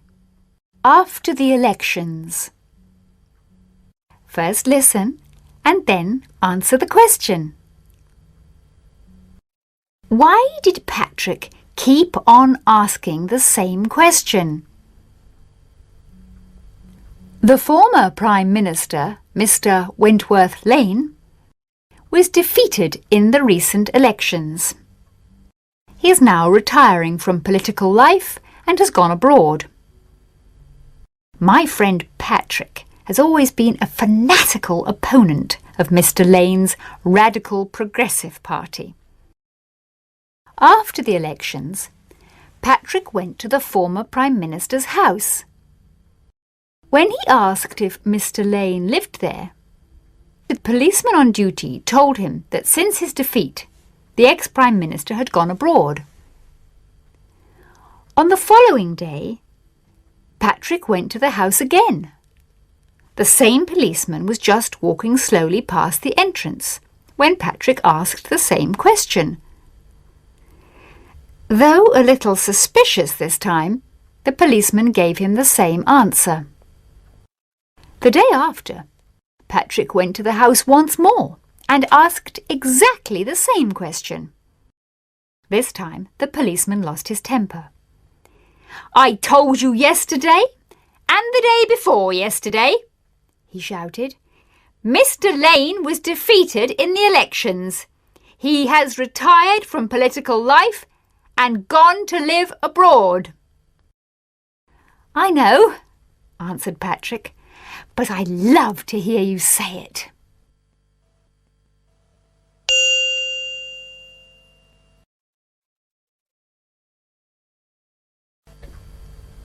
Lesson 84. On strike. First listen and then answer the question. Who will be driving the buses next week? Busmen have decided to go on strike next week. The strike is due to begin on Tuesday. No one knows how long it will last. The busmen have stated that the strike will continue until general agreement is reached about pay and working conditions. Most people believe that the strike will last for at least a week. Many owners of private cars are going to offer free rides to people on their way to work. This will relieve pressure on the trains to some extent. Meanwhile, a number of university students have volunteered to drive buses while the strike lasts. All the students are expert drivers, but before they drive any of the buses, they will have to pass a special test. The students are going to take the test in 2 days' time. Even so, people are going to find it difficult to get to work. But so far, the public has expressed its gratitude to the students in letters to the press. Only 1 or 2 people have objected that the students will drive too fast.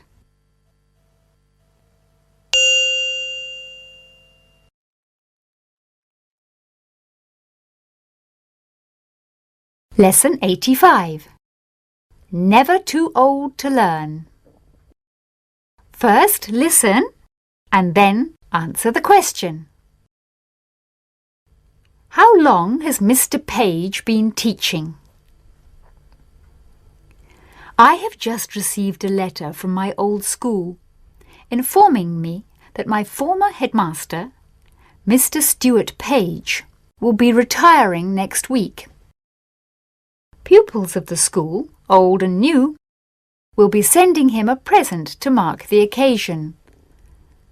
All those who have contributed towards the gift will sign their names in a large album which will be sent to the headmaster's home.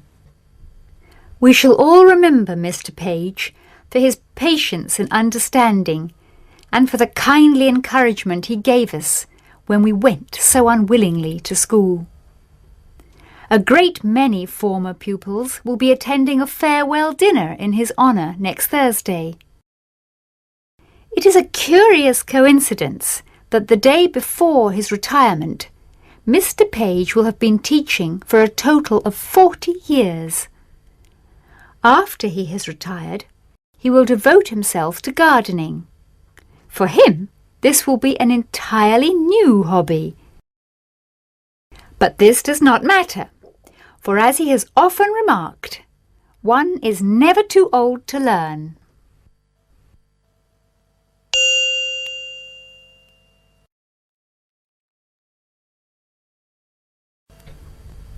Lesson 86. Out of control. First listen and then answer the question. What was the danger? As the man tried to swing the speedboat round, the steering wheel came away in his hands. He waved desperately to his companion, who had been water skiing for the last 15 minutes. Both men had hardly had time to realise what was happening when they were thrown violently into the sea. The speedboat had struck a buoy, but it continued to move very quickly across the water. Both men had just begun to swim towards the shore when they noticed with dismay that the speedboat was moving in a circle. It now came straight towards them at tremendous speed. In less than a minute, it roared past them only a few feet away. After it had passed, they swam on as quickly as they could because they knew that the boat would soon return. They had just had enough time to swim out of danger when the boat again completed a circle. On this occasion, however, it had slowed down considerably. The petrol had nearly all been used up. Before long, the noise dropped completely, and the boat began to drift gently across the water.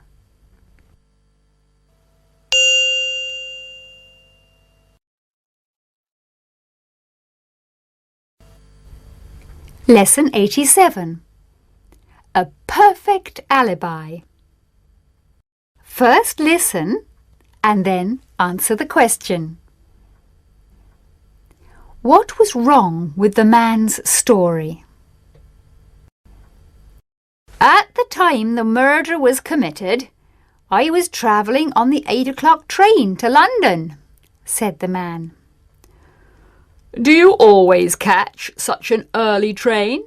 Asked the inspector. Of course I do, answered the man. I must be at work at 10 o'clock. My employer will confirm that I was there on time. Would a later train get you to work on time? Asked the inspector. I suppose it would, but I never catch a later train. At what time did you arrive at the station? At 10 to 8. I bought a paper and waited for the train. And you didn't notice anything unusual? Of course not. I suggest, said the inspector, "that you are not telling the truth. I suggest that you did not catch the 8 o'clock train, but that you caught the 8:25, which would still get you to work on time. You see, on the morning of the murder, the 8 o'clock train did not run at all. It broke down at Fern Green Station and was taken off the line."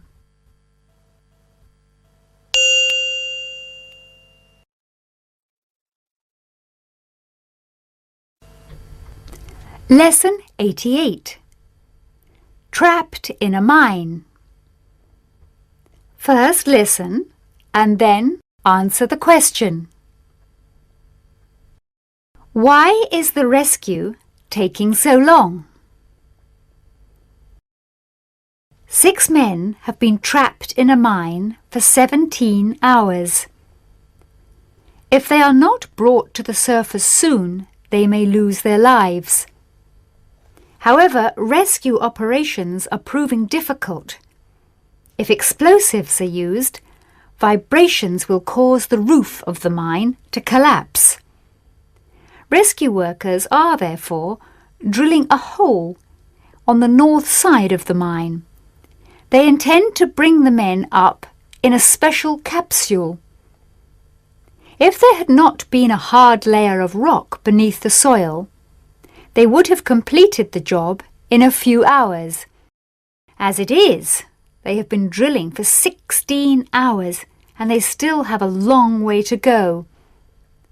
Meanwhile, a microphone which was lowered into the mine 2 hours ago has enabled the men to keep in touch with their closest relatives. Though they are running out of food and drink, the men are cheerful and confident that they would get out soon. They have been told that the rescue operations are progressing smoothly. If they knew how difficult it was to drill through the hard rock, they would lose heart.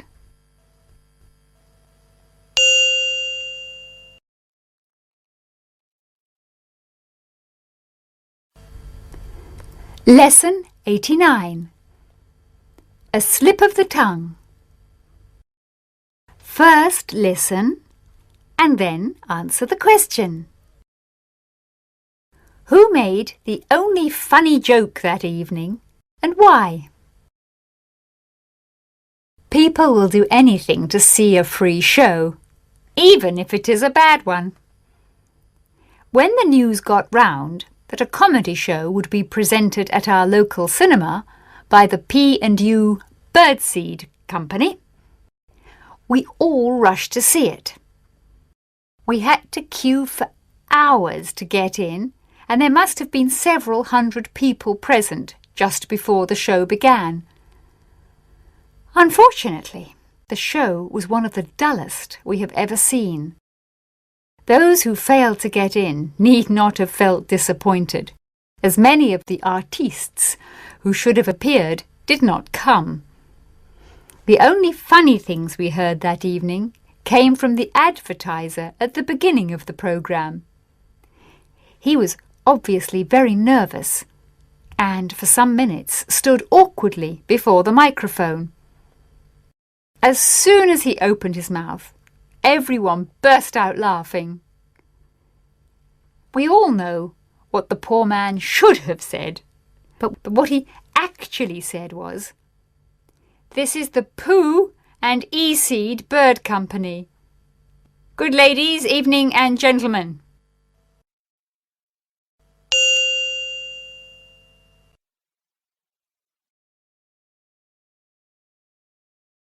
Lesson 90.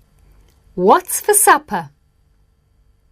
First listen and then answer the question. What kind of fish are they? Fish and chips has always been a favourite dish in Britain, but as the oceans have been overfished, fish has become more and more expensive. So it comes as a surprise to learn that giant fish are terrifying the divers on North Sea oil rigs. Oil rigs have to be repaired frequently And divers, who often have to work in darkness 100 feet underwater, have been frightened out of their wits by giant fish bumping into them as they work. Now they have had special cages made to protect them from these monsters. The fish are not sharks or killer whales, but favourite eating varieties like cod and skate, which grow to unnatural sizes, sometimes as much as 12 feet in length. 3 factors have caused these fish to grow so large: the warm water round the hot oil pipes under the sea, the plentiful supply of food thrown overboard by the crews on the rigs, the total absence of fishing boats around the oil rigs. As a result, the fish just eat and grow in the lovely warm water. Who eats who?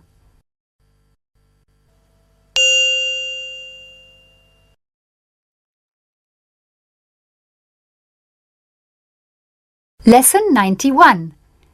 3 men in a basket. First listen and then answer the question. Where was the station's commanding officer? A pilot noticed a balloon which seemed to be making for a Royal Air Force station nearby.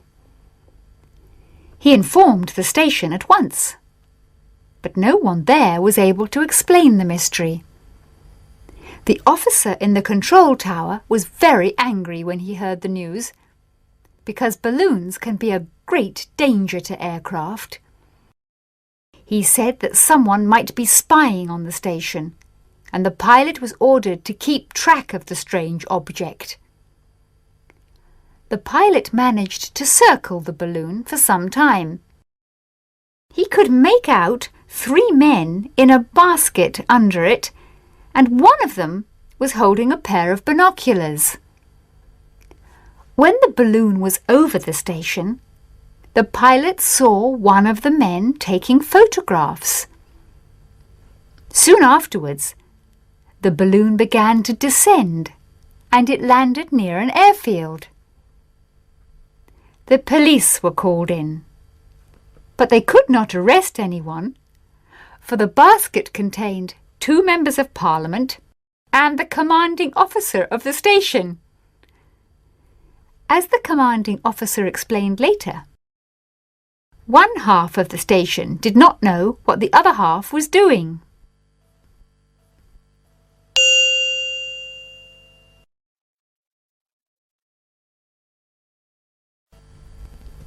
Lesson 92.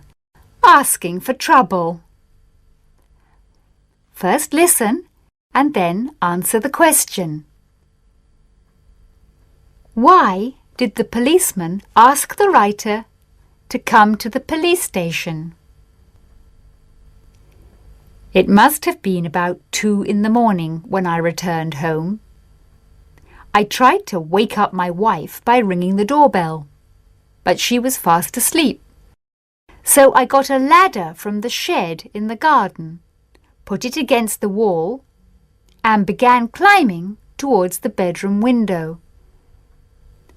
I was almost there when a sarcastic voice below said, "I don't think the windows need cleaning at this time of the night." I looked down and nearly fell off the ladder when I saw a policeman.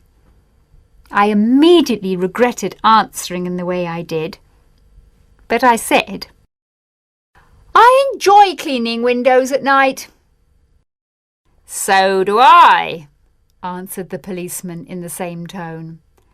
"Excuse my interrupting you. I hate to interrupt a man when he's busy working, but would you mind coming with me to the station?" "Well, I'd prefer to stay here," I said. "You see, I've forgotten my key." "Your what?" he called. "My key!" I shouted. Fortunately, the shouting woke up my wife, who opened the window just as the policeman had started to climb towards me.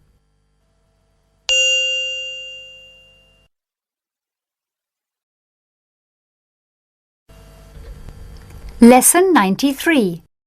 A noble gift. First listen and then answer the question. Where was the Statue of Liberty made? One of the most famous monuments in the world, the Statue of Liberty, was presented to the United States of America in the 19th century by the people of France. The great statue, which was designed by the sculptor Auguste Bartholdi, took 10 years to complete. The actual figure was made of copper supported by a metal framework, which had been especially constructed by Eiffel. Before it could be transported to the United States, a site had to be found for it, and a pedestal had to be built. The site chosen was an island at the entrance of New York Harbor. By 1884, a statue which was 151 feet tall had been erected in Paris. The following year, it was taken to pieces and sent to America. By the end of October 1886, the statue had been put together again, and it was officially presented to the American people by Bartholdi. Ever since then, the great monument has been a symbol of liberty for the millions of people who have passed through New York Harbor to make their homes in America.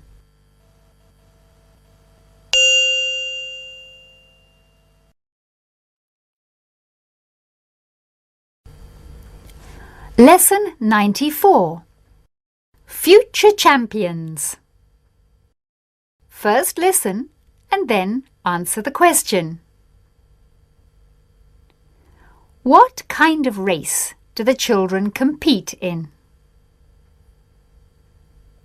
Experiments have proved that children can be instructed in swimming at a very early age. At a special swimming pool in Los Angeles, children become expert at holding their breath underwater even before they can walk. Babies of 2 months old do not appear to be reluctant to enter the water. It is not long before they are so accustomed to swimming that they can pick up weights from the floor of the pool. A game that is very popular with these young swimmers is the underwater tricycle race. Tricycles are lined up on the floor of the pool 7 feet underwater. The children compete against each other to reach the other end of the pool. Many pedal their tricycles, but most of them prefer to push or drag them. Some children can cover the whole length of the pool without coming up for breath even once. Whether they will ever become future Olympic champions, only time will tell. Meanwhile, they should encourage those among us who cannot swim 5 yards before they are gasping for air.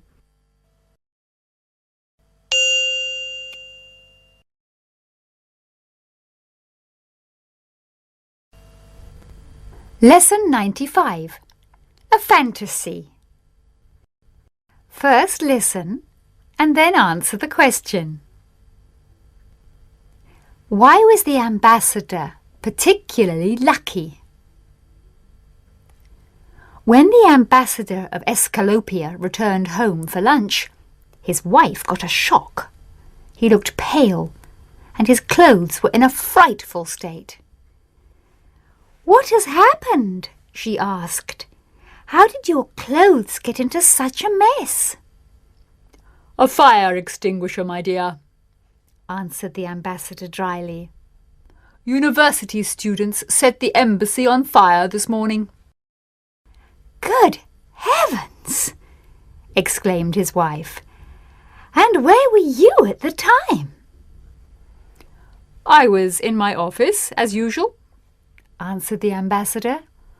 "The fire broke out in the basement. I went down immediately, of course, and that fool, Horst, aimed a fire extinguisher at me. He thought I was on fire. I must definitely get that fellow posted." The ambassador's wife went on asking questions, when she suddenly noticed a big hole in her husband's hat. "And how can you explain that?" she asked. "Oh, that," said the ambassador. "Someone fired a shot through my office window.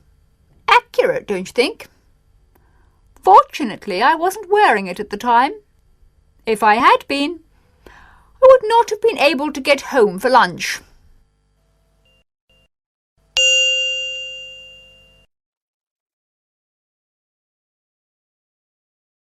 Lesson 96. The Dead Return.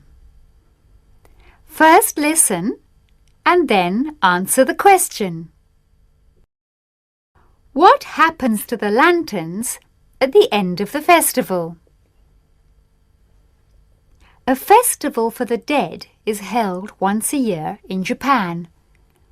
This festival is a cheerful occasion, for on this day the dead are said to return to their homes and they are welcomed by the living. As they are expected to be hungry after their long journey, food is laid out for them. Specially made lanterns are hung outside each house to help the dead to find their way. All night long, people dance and sing. In the early morning, the food that had been laid out for the dead is thrown into a river or into the sea, as it is considered unlucky for anyone living to eat it. In towns that are near the sea, the tiny lanterns, which had been hung in the streets the night before, are placed into the water when the festival is over. Thousands of lanterns slowly drift out to sea, guiding the dead on their return journey to the other world. This is a moving spectacle, for crowds of people stand on the shore, watching the lanterns drifting away until they can be seen no more.